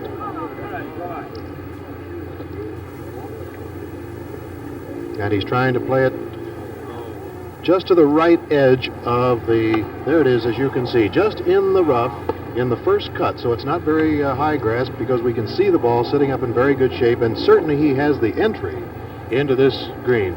There, in fact, you can see perfectly where he is. As the green opens up, he doesn't have to play over that new bunker on the left side that kind of snakes its way down the left side as the golfer sees it. Now Tom Watson, who has fallen 3 strokes back, but anything can happen, as you know, in the United States Open Championship. Young Tom, if he pars out, would have a 76 today, 6 over so far. And he hits a fine shot right up on the little plateau in the fairway, and he too has a great way to enter this green. Jim? We call him Forrest Fuzzy Fessler, and there are many similarities between him and Tom Watson. They're both 24 years old. Fessler 19 days younger than Watson. It's the 3rd year for both of them on the tour. Neither one of them has won yet. Both have tremendous potential. They both went to college in California, Fessler at San Jose City College, and of course Tommy Watson at Stanford. This is the 452-yard par 4. Many people have not made it in 2 because here's where they turn into the wind. You've got to get out there, hopefully a little bit on the right side of the fairway. And he's gone too far to the right and into the rough, but as you can see, he's sitting up. It won't be too bad. We'll be back to see what happens in another minute.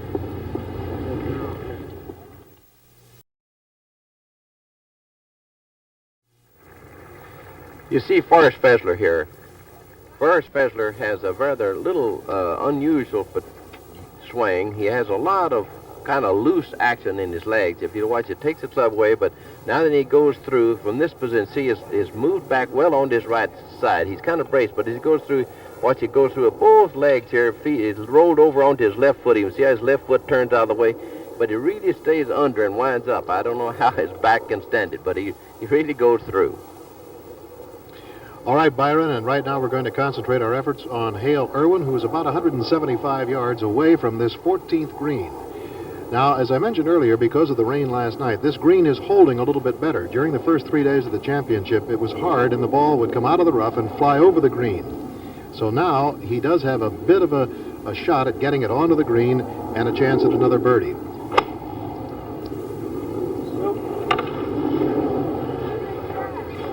Up it comes. It's a beauty. It's a beauty. He rolls it about 5.5 feet past the hole, and that very well could sew up the championship. It was right here yesterday, in case you were with us, that Gary Player took a disastrous 6, a double bogey on this hole that could have wiped out the hopes that he had for winning another championship. But Hale Irwin now is in great birdie position. Should he make it, he would go 3 strokes up on Forrest Fessler and 4 up on young Tom Watson, who is here getting ready to hit his shot. Incidentally, a couple of the players at the first tee today predicted Irwin would win this, and there's a fine shot by Tom Watson. All right, Frank. The second shot of Arnold Palmer in good position to the golfer's right as he comes off. You see with our remote camera. His second shot that hits beyond the pin and comes up towards the back. He'll have a birdie putt of about 35 to 40 feet. The ball still rolling, as you see, off this undulating narrow green here at 15. And Arnold laughs as we go back to Jim McKay and Forrest Fessler. Okay, Fessler has been waiting for Tom Weisskopf and Gary Player to clear the green. Incidentally, Gary Player, the early leader in this tournament, is 2 over in today's round. It's plus 12 for the tournament. A long way to go into the wind now. The long slogging trip home begins for Forrest Fessler. In the rough, sitting up rather nicely, is the father of 2 on Father's Day. Father of 1, excuse me. Marilyn Sue only have 1 child. See where it's going to come. I think it's off to the right. There's 2 trees guarding this green, and he is off to the right of the bunker, as you see, in a very long stop. Might have hit somebody in the gallery, but I don't believe so. I think it caught part of that tree as it was on the way down. Fessler not happy with it, obviously. At plus 8, he's 2 shots behind. He doesn't know it, but soon could be 3 shots behind. Bit of minutiae on this young man. His family goes for alliterative names. He's Forrest Fuzzy, of course. His mother and father are Fern and Floyd. His brother and 2 sisters are Phil, Phyllis, and Fauna. However, he has nieces and nephews named Timmy, Tammy, Tommy, and Travis, if you believe that. There's the blimp shot again of the beautiful, magnificent Tudor clubhouse of Winged Foot, the awning over the open porch where many people have been sitting all week. Cars parked on the adjoining other 18 holes. Let's go to Bill Fleming now. All right, and from that we go to a couple of fellas from Missouri. From Kansas City, young Tom Watson and a transplanted Coloradan who is now living in Missouri, Hale Irwin, the leader of the championship. Tom Watson still has hopes. He puts this in, he would be 2 back. And if Irwin did not make his, of course, it could remain that way going to the 69th hole of this championship. This is the 68th hole, and Hale Irwin took the lead for the first time on the 63rd, and he has increased his 1-stroke lead at that point to 2 over Forrest Fessler. So he's picked up 1 on Fessler and a couple on Tom Watson since he took the lead at the 9th or 63rd hole. Pretty straightaway, uphillish putt. Got a good one. Oh, just at the last second. It just veered off, as you saw. Almost unbelievable as Tom winces again. Incidentally, coming into today's round, he had taken only 84 putts. Can you believe that for this 3 rounds on these lightning-fast greens? Compare that with the record set by Bill Casper, who took 114 when he won it 15 years ago. But his putter let him down. Today, Tom did on this final round, whereas Hale Irwin, who 3-putted 4 greens yesterday, has been putting just brilliantly in the final round. Yes, Bill? sir? There's one peculiar statistic about this tournament. There's only 3 players playing in this last 36 holes that played in the tournament in 1959. That's Player, Palmer, and Charlie Sifford. All right, and this for a birdie. If he makes this, school might be out because it would put him 3 strokes up on Forrest Fessler. Look at that. A birdie for Hale Irwin, and he now goes to plus 5. All right, Jim. Meanwhile, Forrest Fessler has the tough one, remember. Across the bunker, and David, certainly a problem here. David struck dumb by the problem that we have. Not opened up. There you are. It's, That's what I figured.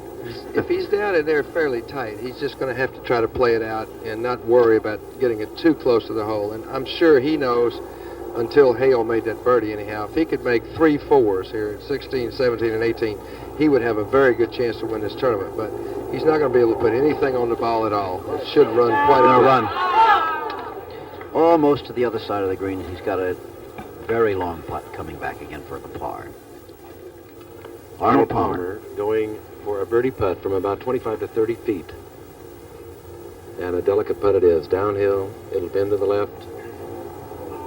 And he may have played it just not close. Great putt, and Arnold Palmer cannot believe the fate that has overtaken him here at Winged Foot, and what a story he has been. Tremendous gallery hanging with him.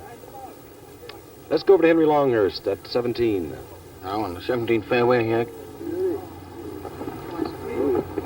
Where do you want to go? The British Open champion, Weiskopf. And I think that's the nearest one that we've seen today. Weiskopf 15 over. Hard to believe it. Same as Nicklaus when he passed here. So, as Weiskopf, we go back to Jim McKay.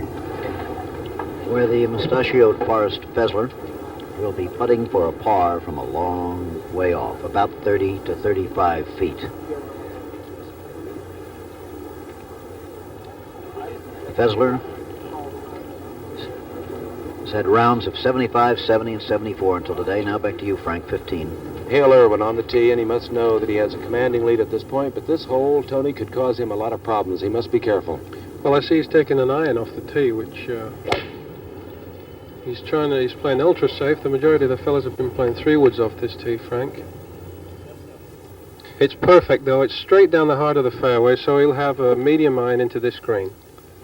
So Hale Irwin in good shape at 15. He has a 3-shot lead over Forrest Fessler. And we'll go back to Jim McKay and Forrest.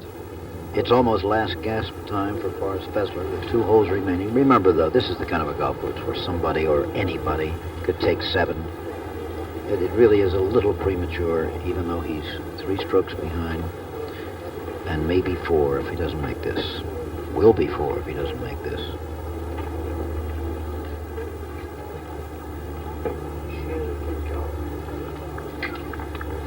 It's a good effort, but he's got it! Sensational from Fessler. Still alive.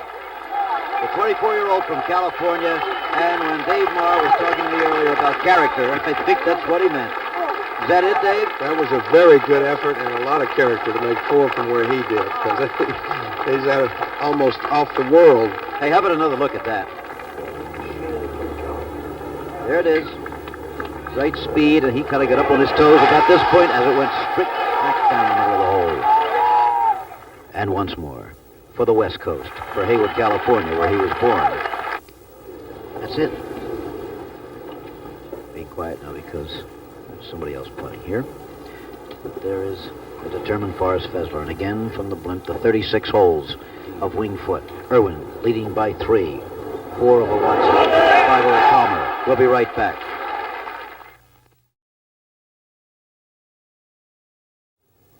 Now we're back to the 17th. One of these very strong finishing par 4s at Winged Foot. And we see man with the flag running right over, and he's running right over to the right. And that looks as though it's Fessler in the rough on the right. Among the trees, well then, it's Fessler playing par. And we wait for Fessler himself. Here's a par 4. Here we are.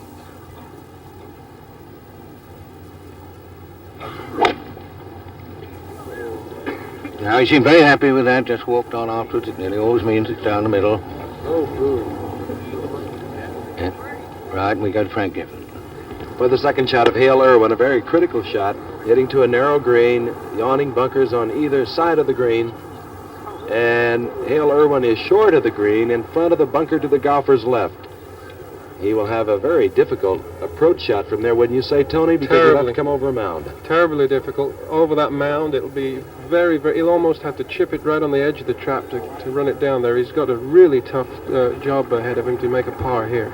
All right, Tommy Watson, and again, not altogether out of it, even though he is 4 shots back with his second shot at 15.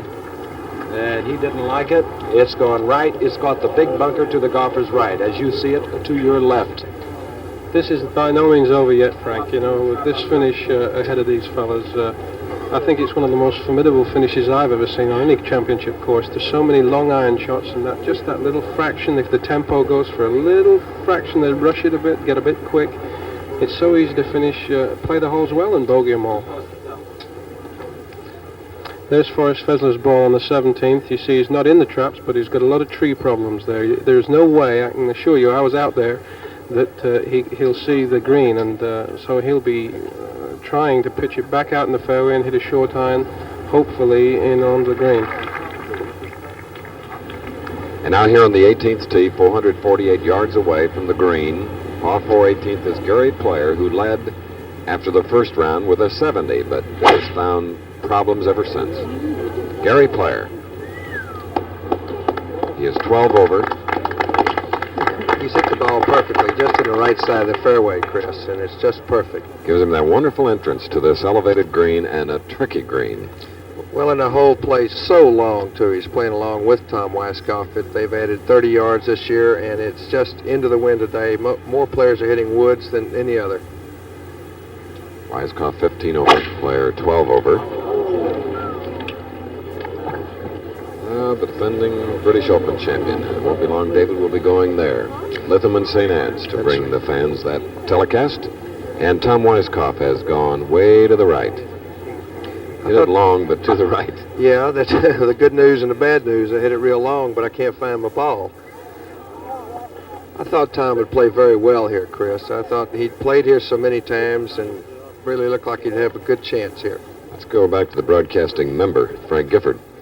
And I'll let Tony Jacklin describe this shot because it is difficult. Well, Tommy Watson's going to play first, Frank. I think he's in that right trap. He's got a difficult shot. She plays out. A little bit strong. Downhill putt, very fast. Frank and I have been discussing this shot that Hale Irwin has here, and I think between us we've deemed it impossible, Frank, certainly to get it within... if he gets the ball within 6 feet of the hole, he'll have played a really wonderful shot here. It's very difficult to see that swale in the screen, but it's there, Tony. I have tried to come over it on numerous occasions with Freddie Corcoran, whose home is right off this green. Freddie Corcoran, of course, known to so many of the golfing fraternity, and a member here at Wingfoot for 25 years. His family looking on from their porches. Hale Irwin has this very difficult third shot on the par 4 15th. He's going to play this with a sand wedge or a pitching wedge, and he's going to try and flip it as high as he dare, because he can't obviously get very much spin on it from being so close to the green as he is. I'm sure he's not going to get too cute with it. He's just going to try and get it somewhere close. It's going to roll off now. Short right. He's played the sensible shot. He's left himself the uphill putt. He didn't get over cute. He's got that cushion there, Frank, and in a situation as he was in there, he's got to take advantage of it. Okay, now over to Henry Longhurst at 17 and Forrest Fessler. Now, on the 17th, we saw Fessler push his drive out to the right, and there he is through the trees there, with no hope, we think, of getting the green. 444 yards. Let's get as near as he can. There he is, right through the trees. And now we wait to see how near. Oh, that's a very fine shot. It's in the bunker, I agree, but it's a long shot from there, and in the bunker on the left of the green, rather short of the flag. It's in that bunker, looking just over the flag there as we look down on it. He's about 25 yards, 30 from the hole. So we'll go back now to Frank Gifford. And we'll pick up Tommy Watson. This putt for a par from about 8 or 10 feet. Watson, 4 shots off the lead. And again, Tommy Watson just missing by so close. Yeah, they're not going in for him today. The ones, Tony, that fell yesterday are not falling today. I'm sure he wonders where that lead went to. It all happened so quickly. All right, while Hale Irwin lines up his par for a putt, let's go over to Jim McKay.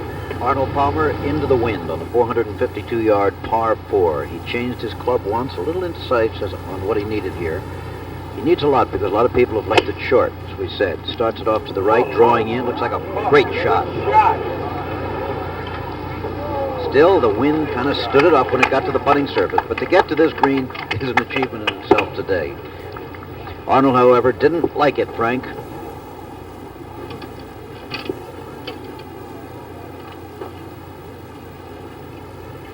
Hale Irwin looking over his putt for a par 4. He has that cushion that Tony Jacklin spoke of a moment ago. He played his third shot so that he would have an uphill putt, a fairly straight putt, not a difficult putt, but again, the distance is the factor. So Hale Irwin will bogey 15. And although Forrest Fessler is in trouble at 17, Hale Irwin maintains a 2-shot lead. and the pressure mounting here at Wingfoot. Hale Irwin, the winner of only 2 tour events, on the threshold of a U.S. Open Championship, as this young man was yesterday. Although he's faltered today, he's played tremendous golf. Tommy Watson, putting for a bogey. This will be 11 over par for Tommy Watson. And Hale Irwin and Tommy Watson move over to the 16th tee. They turn for home, and it turns into dynamite, 16, 17, and 18. And from the blimp, a beautiful view of the 16th hole, the 16th green. Those are the standings. Hale Irwin playing steady. He began the day at 4 over par. He's 6 over par, 2 over for the day. Okay, Henry, over to you at 17. Now we come back to the 17th green. And the bull you see in the foreground, or did a moment ago, is Luke Graham. We haven't mentioned him, but he's only 10 over. And now, firstly, he's 8 over. Only 2 behind. And a very fine long shot to get there out of the trees.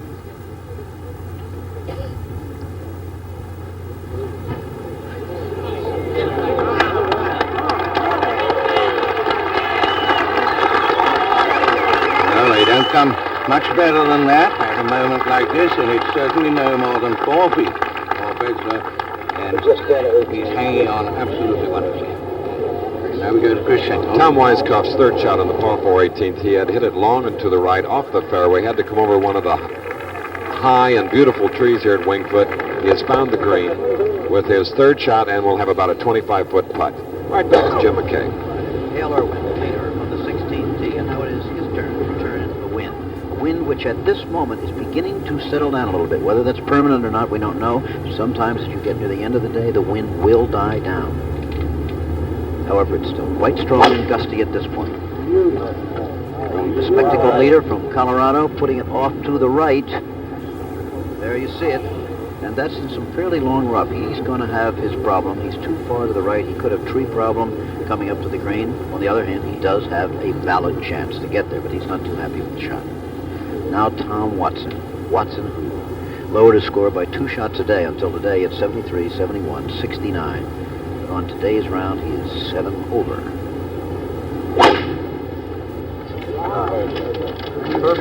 Tommy, I think, has got a better one there.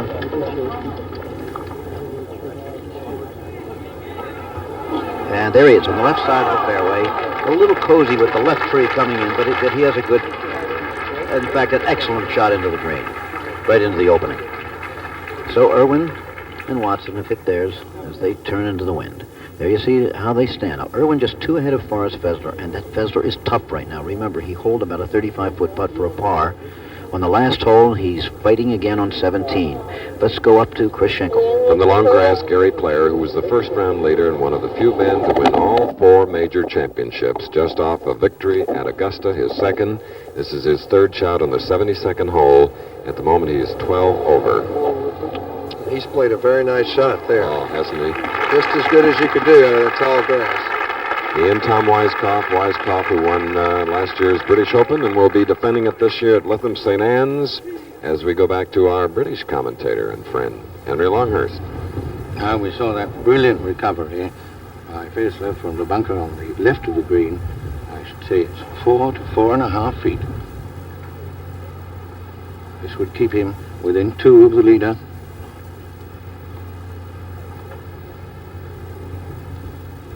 That would be 2 miraculous 4s in a row for this young man, Henry. It would indeed.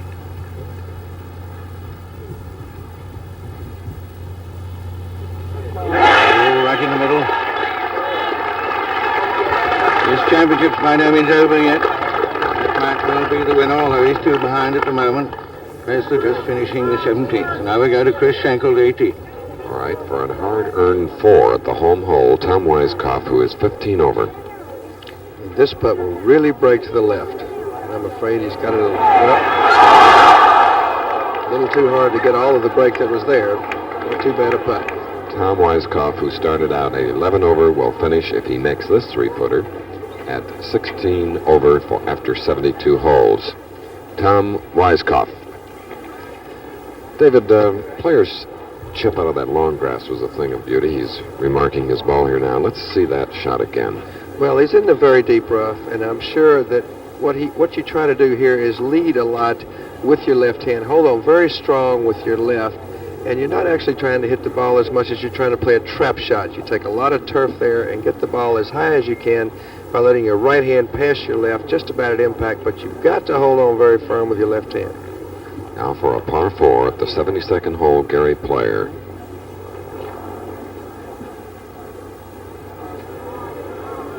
There's the break I was saying that Tom's ball should have got. So Gary will mark. Tom Weiskopf will try a putt for a 5, a bogey 5.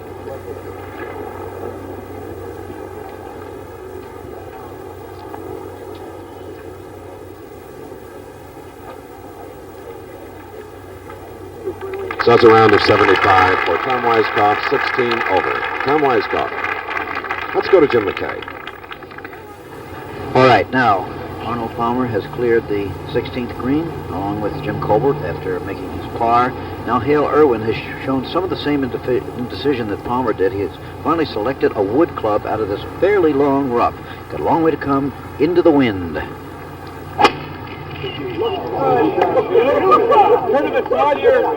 see. Bunker. He's caught the bunker, and now he will have a chance to display his character as far as Fessler so well did before him. Fessler, having gotten in the sand on the last 2 holes and come out to get his par, now coming into the wind, we said that was going to be the decisive part of this golf tournament. Coming into the wind, Irwin may have his problems. Here's Tommy Watson. Watson with a better angle into the green and hitting from the fairway, trying to stay alive somehow. Has a beautiful shot. A fine shot by Tommy Watson. There you see it. He's 4 shots behind, and just with that glimmer, only a glimmer of hope left. Remember, it's Irwin 2 shots ahead of Fessler, 4 shots ahead of Palmer, and Watson, and Yancey, and Graham now. Some of the gallery, as they come from out on the course and begin to gather on the closing holes. There's the way they stand once again. The battle goes on at Winged Foot under cloudy skies. We'll return.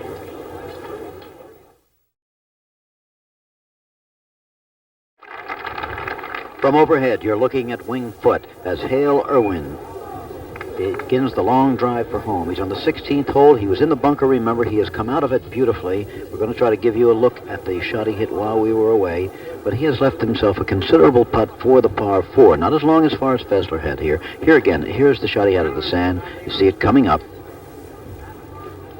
And there it is. It's about a 10-foot putt he'll need for the par 4. Tommy Watson playing with him. That's about a 15-footer. But Watson's is for a birdie 3. Remember, Watson 4 shots behind. There's Tom, 24-year-old, former Stanford player, doing the plumb bob things. Did it really help, David? Oh, I think so. I'm like Byron. I don't know exactly how much that does help, but I know it doesn't ever help a bad putter. Guy that putts well, he seems to be born with it. Okay, for the birdie 3. Quickly to Chris. Forrest Fessler, second shot on the home hole. Remember, he is 8 over, only 2 shots away at this moment. He apparently has a clear shot, but he has to come out of some grass that has been walked on a lot, and he comes off to the right and just into the fringe. So this is going to be a tough way to make a 4 at the 72nd hole. Okay, Jim. Tom Watson did not make the birdie. This is for the par now. Interesting, what we're seeing here is great shots. Not to make birdies usually, but to make pars. The great golfers of the world, he makes the par, of course. Great golfers of the world have not suddenly lost their skills before your eyes. What you're seeing is as difficult a golf course, almost all of them agree, as they have ever played on. But a fair golf course. The idea of the United States Open is to determine the greatest golfer in the world in this particular year, in this particular week. Perhaps a real prophet would have seen something coming when Hale Irwin finished 4th in the Masters this spring, when he finished at 2nd at Philadelphia very recently, earlier when he finished 2nd in the Jackie Gleason. Last year he won more than $130,000, yet in all the years he's been out here since 1968, he's only won 2 tournaments, and they were both the same one, the Heritage Classic down at Hilton Head Island. Thing, Jim, he likes the golf course. He thought at the first part of the week he would have a very good chance to win here, and of course he needs this putt to give himself a little breathing room. I'm sure it's getting a little stuffy out there. Feeling very close at the 16th green. Okay, the lead is down to 1, at least momentarily. Henry. Now, his second shot, 70. Which he doesn't think very much of. And he's not in the bunker, but in the rough stuff between the bunker and the green. Will go to Chris Schenkel. Oh, the round of applause for this young man, Forrest Fessler, is beautiful here at the 72nd green. Forrest has walked up on this undulating green to take a look at back toward the shot, which just caught the fringe off the fairway. So he'll be hitting his third shot, but first it's Lou Graham who will be hitting his Graham at 10 over. Back first to the 17th tee, however. Now we go back to the 17th tee. The last two. Tom Watson without the hat. Hale Irwin with the visor. There we are, that's the position at the moment. Any odds on a tie between Irwin and Fessler? That's for my money.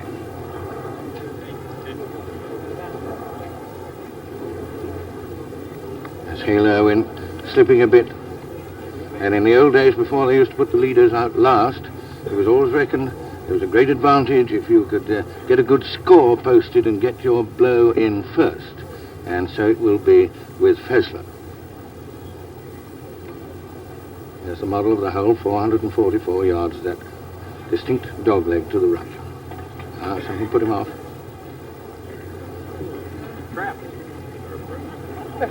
Tom Watson, 10 over. And while we're waiting, we go back to 18. And a good reason, because here's Forrest Fessler, David Marr, coming up with the biggest shot of his life. No question about it, right here. Well, he stood on the green. He's really looked the shot over. And while he was standing up here waiting for Lou Graham to play his shot, they changed the scoreboard at 18. So he knows that Hale Irwin is now 7 over, and he is within 1 shot. So he knows that Hale still has to play 17 and 18. And I'd hate to try to make 2 fours on those 2 holes to win this tournament. Now, this is his third stroke on the par 4, 18th, remember.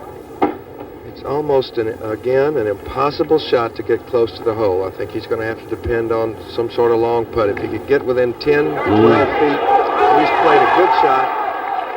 He just hit that little knoll and ran by the hole about 15 feet. That's about as good as he could do, Chris. That is the truth. Forrest Fessler, who is 8 over and out on 17. Hale Irwin is 7 over. And, of course, if there is a tie, we should point out, there'll be an 18-hole playoff tomorrow. There will also be a telecast tomorrow, David. Well, that's good. Everybody just shooting straight up here. Nobody can seem to make a par.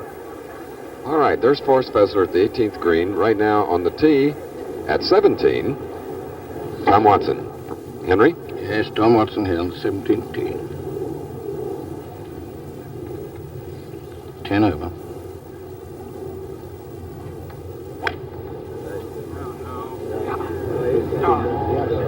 Doesn't fancy it. Normally when they don't fancy it, they push it out into the trees on the right. And it's the right rough. And the boy running across with a flag. See him in a moment. To point to it.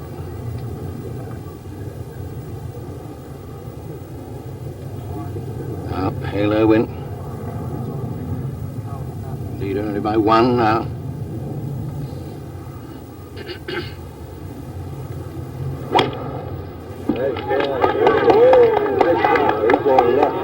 Well, he doesn't think much of that either.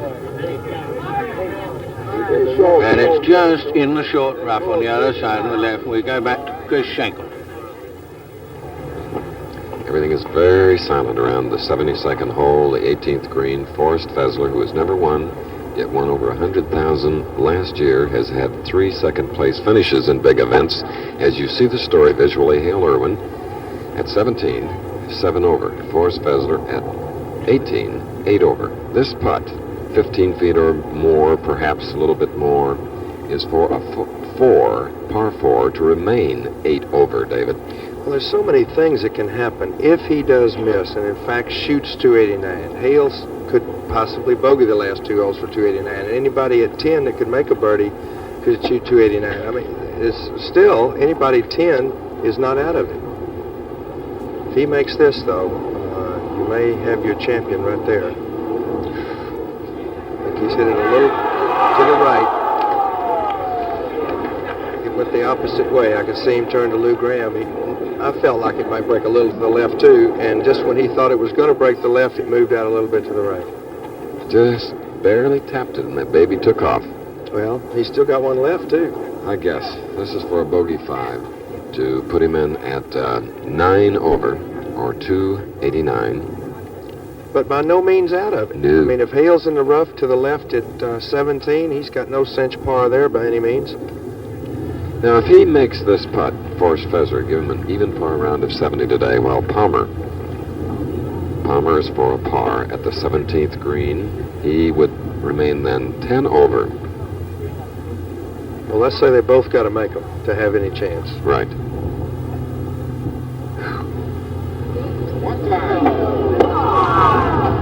Well, that's the story of Arnold this week, I think. All right, for Forrest Fezzer, he gets that round of applause at the 72nd hole. It's a bogey 5. He finishes 9 over. He is the leader at the moment with a round of 70, and congratulations from his caddy. Ah, there's Lou Graham, who hit a beautiful third shot to within less than 3 feet for his par 4. Now he is 10 over. If he makes this putt, David, he'll be 10 over and in. Well, with Forrest 9 under now making that, I think that, of course, when you're 10 under and you're just going to finish about 3rd or 4th, you don't have to qualify next year. And certainly 290 around this course is some fine score. You'd be invited to Augusta and the PGA, and there's quite a bit of money at stake. All right, Henry. Well, now, here it's working up to its climax. And there is Hale Irwin on his left-hand side of the fairway.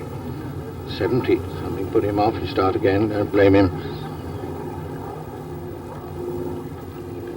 He's 2 ahead, so these 2 par 4 holes, terribly difficult par 4s, he wants a 4 and a 5 to win.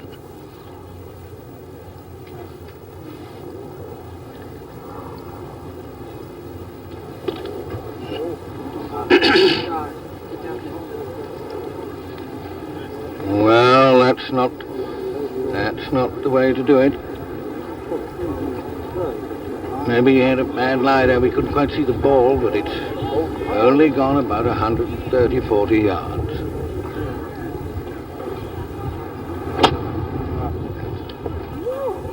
Tom Watson. 10 over now.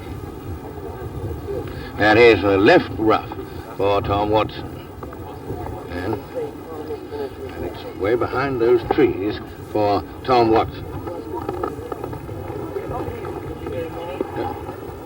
We'll go down to Bill Fleming, who's down there for a report on those shots. All right, let's take Watson's shot first, the last one you just saw. Tom was completely blocked out from the green by a new tree that had been planted out here, a little maple tree that he doesn't have much affection for right now. So he just tried to punch the ball out onto the fairway and caught it flush, can you believe that? And knocked it right across behind another big group of trees in the heavy rough. Now, as far as Hale Irwin is concerned, he tried to get home. He had a 4-wood, and he just literally topped the ball, and as you mentioned, Henry, hit it about 120 yards. Chris, back to you at 18. The 448-yard, par 4 18th, Arnold Palmer, who bogeyed the last hole, 11 over. This is the 72nd hole for Arnold. I'm sure after that bogey, too, Chris, he will try to crunch this one. I'm sure he knows his chance to win is over. Well, Looks like he hurt his back. Well, sometimes when you hook the ball too much, it does hurt your back. And he has found the rough here on the 18th hole. Henry? Well, now back to 17 here. And they're certainly having some adventures here. Down in the forest, there is stirring Tom Watson at the moment. Hit a tree, gone off into the others. No hope whatever of getting onto the green from there, I think. We go down to Bill Fleming. He's down there. All right, underneath the branches of that tree, Tom Watson hits it out, and as you can see, hits it safely out on, but that is his 3rd shot, and he's using them up very rapidly on this par 4 hole. And now Hale Irwin is in pretty good shape. If he can hit that chip shot up there and get it close for the 1 putt, then he has that little bit of a buffer. But right now, things are looming bad for Hale Irwin. If he went bogey-bogey, of course, this would all be tied up in, of course, a playoff. Okay, Henry. Well, now Now, I would say that it's more than a chip shot there. With great respect to you, Bill, it looks to me, looking about the green, more like 120 yards. And if he can get it within 10 feet, he'll be doing very well.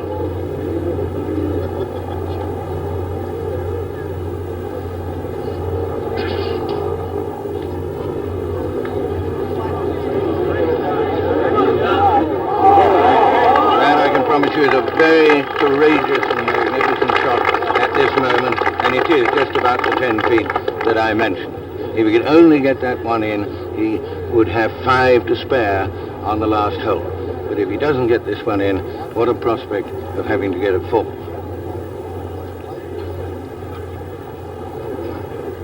Tom Watson and Pete Jackson. We'll wait for 1 second. Yeah. That's a beautiful fourth by Watson.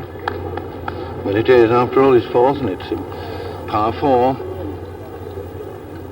And Chris Schenkel, the 18th green. All right, Bert Yancey looking over a putt. It'll be his 3rd stroke on the last hole.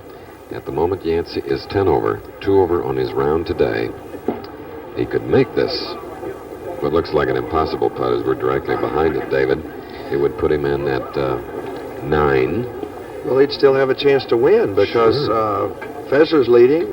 Hale certainly has no cinch par at the 17th, and this hole is really playing hard here. This is the best shot of the day, by the way, that I've seen at the last hole. He had a great wood shot in here. And this ball will break quite a bit from right to left, down the hill, and then at the hole, start back up the hill. He's played it a little too high. Well, he had to hit it like that. It would be no time to leave the ball short. You've got to give yourself every opportunity to get the ball in the hole. That was for 3. The putt will be for 4, which will give him a round of 72 and 10 over, while Beard playing with him is 15 over. Let's join Keith Jackson. Chris, I'm standing here just off the 18th green, or the 72nd hole, with a young man who became a very dramatic figure as the day wore on, Forrest Fessler, who shot a 70 today, a brilliant round to golf, and now is in a posture of anxious waiting. Yeah, I'm really surprised. I thought if I shot 67 today, I might have a chance to win, but I never thought 9 over might have a chance to win a tournament or even come in second. I'm really surprised. You've had second place finish 3 different occasions now. I thought perhaps the law of averages were going to fall your way today. Of course, they still might.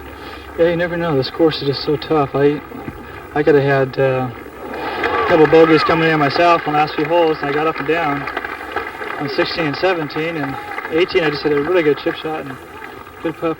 Forrest, I want you to stay here with me just a moment, but let's go back out now on the course to Henry Longhurst, who's watching Hale Irwin. Well, now here's one of the putts for Hale Irwin, perhaps in his life. And Irwin on the right.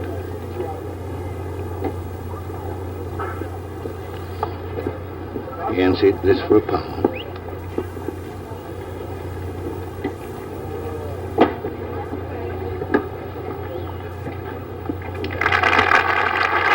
Yancey gets his par, but this is the one that matters. About 10 feet. He's played 3, this par 4.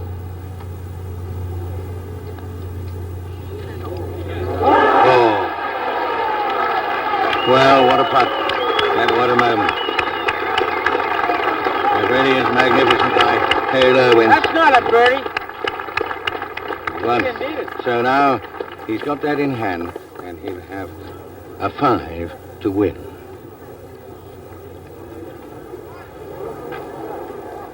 Henry, that may have been the biggest putt he'll ever make right there. What a time to make a 10-footer. It could well be, and it was right into the middle of the hole. Now we'll stay and watch Tom Watson, who had a great chance at the beginning of the day, but had to sleep on it.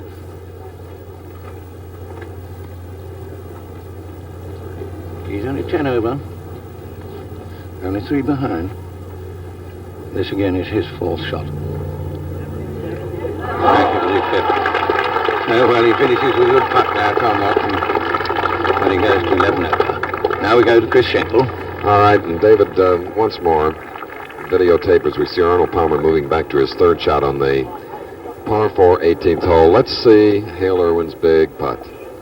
And it sure was. Look at that expression, because he knows you got to know that you got to make a par somewhere and give yourself a chance to win the tournament.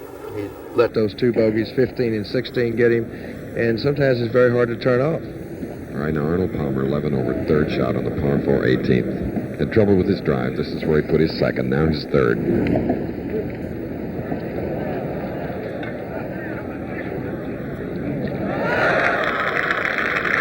That was Arnold Palmer's third shot on the 72nd hole, the par 4 18th. And as we indicated, he finished fourth last year, tied for fourth with Jack Nicklaus and Lee Trevino. Nicklaus finishing today. Trevino failed to make the 36-hole cut. Jack Nicklaus, not having one of his better 72-hole tournaments ever, finished at 14, as did Bud Allen. Now the round of applause for the LeClerc legend.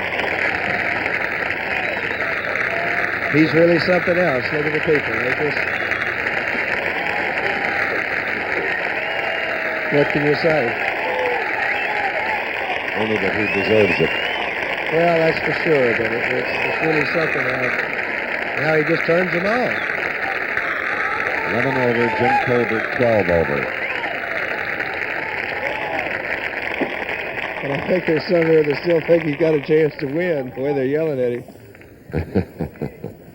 All right, now, 448 yards away, Hale Irwin, the leader, who made that great putt at 17. He is 7 over, leading by 2. The final hole.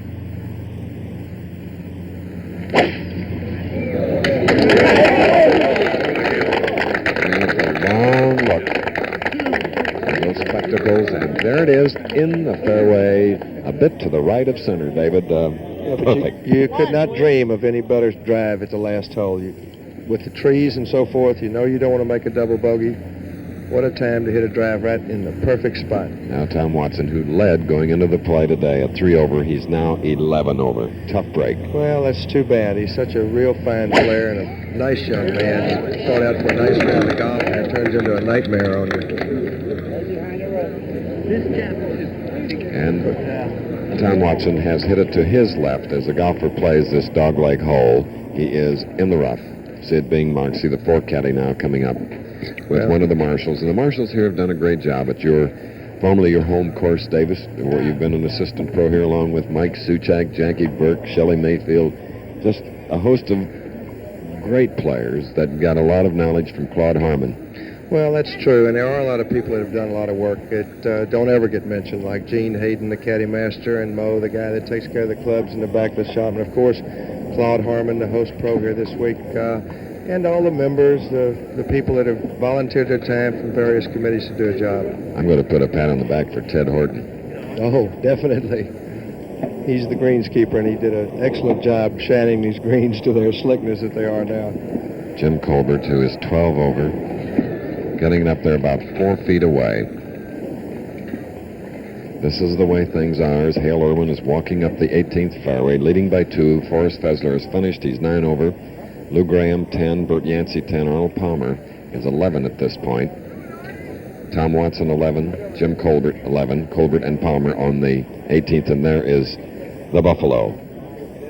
What a feeling to walk down that fairway. You know, there's got to be 1,000 things running through his mind. He's got to unclutter that a little bit and just be sure that he doesn't do anything dumb coming down the last hole. 29 years old, and from the blimp, still an overcast day, a few spots of blue sky throughout the afternoon, but not the predicted storm. Arnold Palmer. This is almost the same putt that Weiskopf had earlier. It should break from right to left, and it'll be very fast once it starts to make the break to the left, because then he'll be going with the hill. To go in at 11 over. That close for his par 4. So with a short putt, it'll be a bogey 5. This pin position, David, is not quite the spot where Bob Jones in 1929 made the historic putt.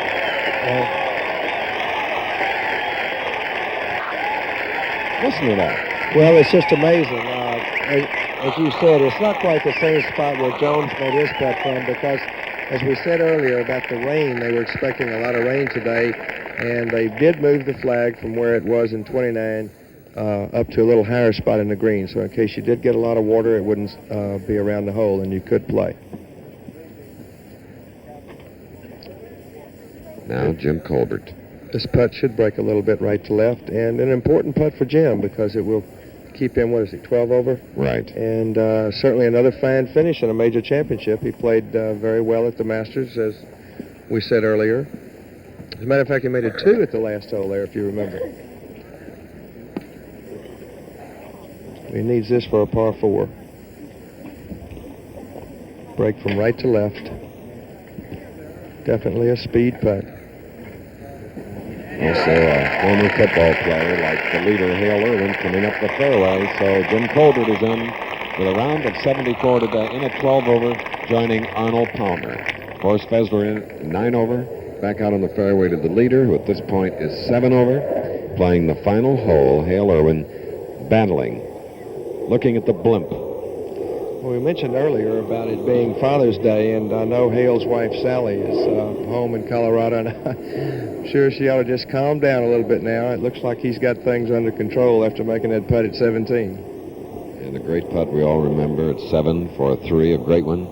A birdie at 9, a birdie at 11, birdie at 14. Well, those are things you have to do if you're going to win. You have to be able to control yourself as much as you can control the golf ball. I don't think he's got enough club here. There haven't been very many iron shots hit onto the screen, but he's hit a wonderful looking The shot. adrenaline. Look at that adrenaline. On the flag. Well, as I said, he probably doesn't have enough club here, but he hit it absolutely like a champion ought to do. It's There's just a sign for a touchdown. Well, he just scored right there. He sure did. Hale Irwin right on the flag here at the home hole. Isn't that something? Coming to the final hole, leading by 2 over Forrest Fessler. Well, it couldn't happen to a nicer guy. He's worked awfully hard. He's kind of a quiet guy in a lot of ways and just goes about his business, and much the same as this young man. Now, he's taking a wood out of the rough, possibly because he's got a lie that's sort of sitting down.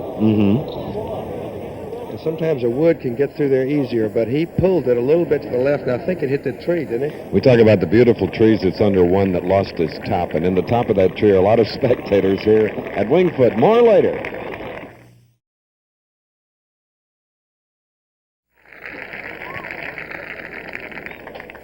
This is Wingfoot Golf Club. It is the 18th hole, and the leader, Hale Irwin, is on with a beautiful shot in 2, leads by 2, and moments ago, as he came to the 18th green, this is the response and his reaction. Oh, that's going to make your heart beat faster. That's right, man. Speaking of that, there are just a lot of hard physicians, doctors, like Drs. Cosgrove and Dr. Irving and Dr. Ron Granson, who headed a great staff here. But the first 2 are Hendersonville, North Carolina golfers who helped save the life of one of our favorite guys, Roone Arledge Sr. They're watching this event, and I know that they're cheering for Hale Irwin because of what a great guy that he is. And so is another one who hit a beautiful 3rd shot from under that, what looks like a banyan tree, Tom Watson, who led at the start of play today. So he's on in 3. Now, what Tom will do here, Chris, he'll go ahead and finish out no matter where he puts the ball, because it's obvious that Hale is going to be the winner. So don't be too surprised if he goes ahead and puts out.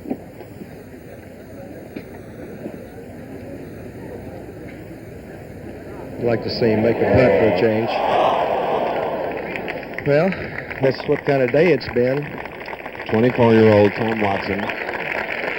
This tap in for a bogey 5 at the home hole. That will put him in at 12 over with a round of 79, and that's the story on Tom Watson. He'll be back. I'm sure he's going to win a a lot of youngster. tournaments. Look at that. He throws the ball to 3 youngsters who have been following him along.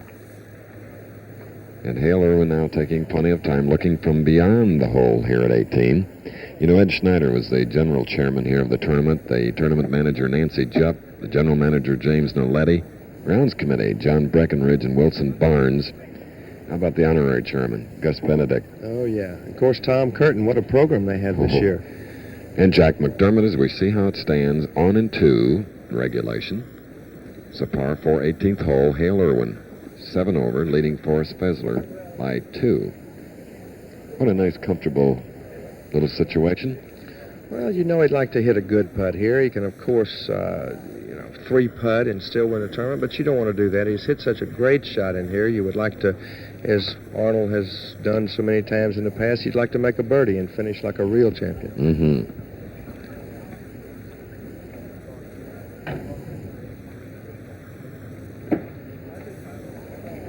We'll see in a second. As we indicated, he had birdied 9, 11, 14, and, ever so sweet.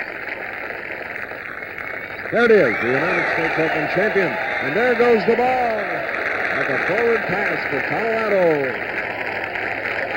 I think somebody out there should have called for a fair catch. Hope we don't need any first aid. We got to plug the volunteer nurses from the White Plains Hospital and Dr. Granson and his staff. There's Hale Irwin. He won't need a doctor. He's just so happy. There's the man that finished second, Forrest Fessler. And there it is. Good follow-through. Lost his helmet. You got to be the happiest man in town right there. And deservedly so, Chris. 287 playing under these conditions is just terrific. The United States Open champion is Hale Irwin with a round of 73, 7 over. Second, Forrest Fessler. Tied for third, Lou Graham and Bert Yancey. We'll be back. All right, Hale Irwin, the 1974 United States Open champion, 29 years old from Boulder, Colorado, and today at a round of 73 to finish at 7 over, winning it by 2 over Forrest Fessler, who is one of those that has qualified for next year's United States Open to be contested at number 3 course of Medina. There they are. And, of course, most of those top 16 will be invited to the Masters at Augusta National. The United States Open, most important championship in golf. And there are still programs available of this Open, and for $3 by writing to Wingfoot, you can get a copy as a souvenir.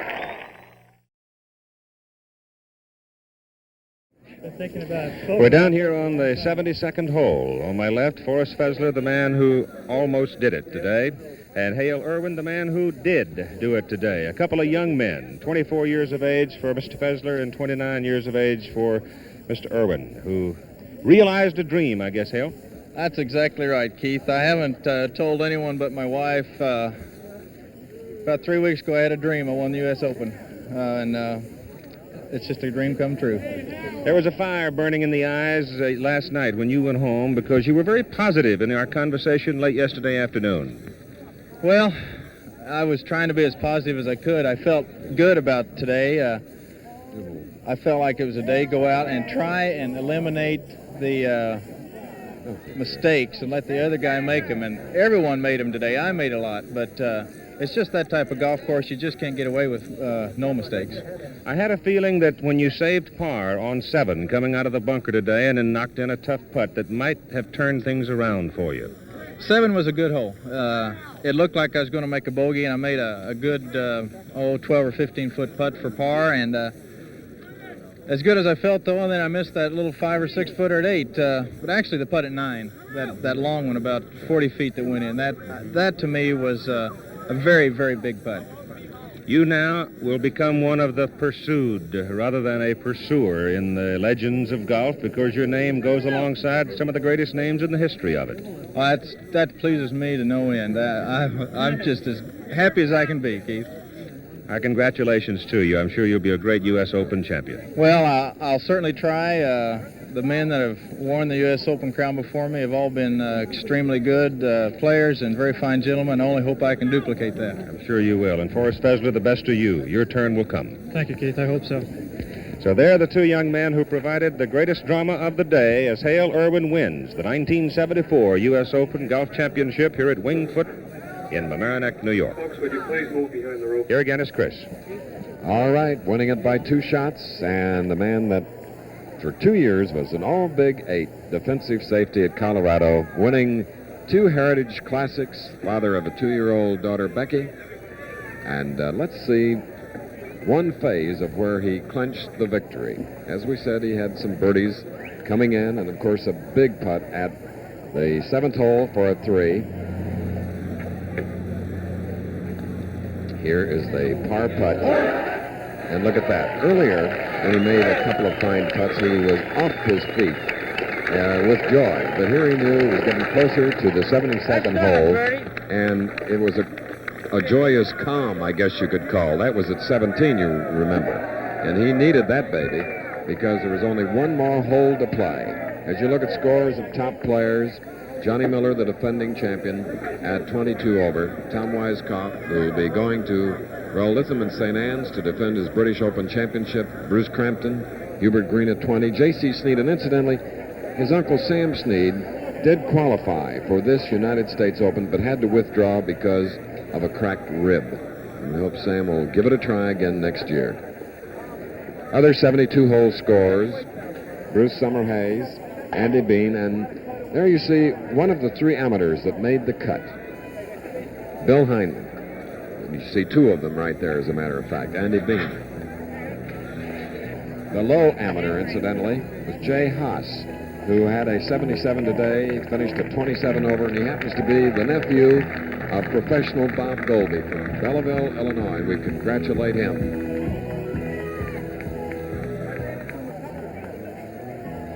There you see the milling around the 18th green. Folks walking across it, which of course was not allowed other than the fact that you were a United States Open competitor. And you see some of the white and blue uniforms down there from the shot coming out of the blimp high overhead on. We're pretty much surprised, David Marr, that the weather stayed as it did. The forecasts were not for this type of an afternoon. Well, I think we were very fortunate to get, really, it cleared up quite a bit. It was a little windy and gusty playing, and that, I think, reflects itself in the scores. All right, as we mentioned, Jay Haas, the low amateur, this is one of his putts. He finished at 27 over. So this is just a wonderful event for this young man, and as we say, the nephew of Bob Golby. So he'll be in some other events during the next 12 months, David. So to P.J. Boatwright, the executive director of the USGA, and Frank Hannigan, his assistant, to Bud Semple, the president of the USGA, and all members of the executive committee, all of us at ABC, they thank you very much for the tremendous cooperation. And again, congratulations to the United States Open champion, Hale Irwin of Boulder, Colorado.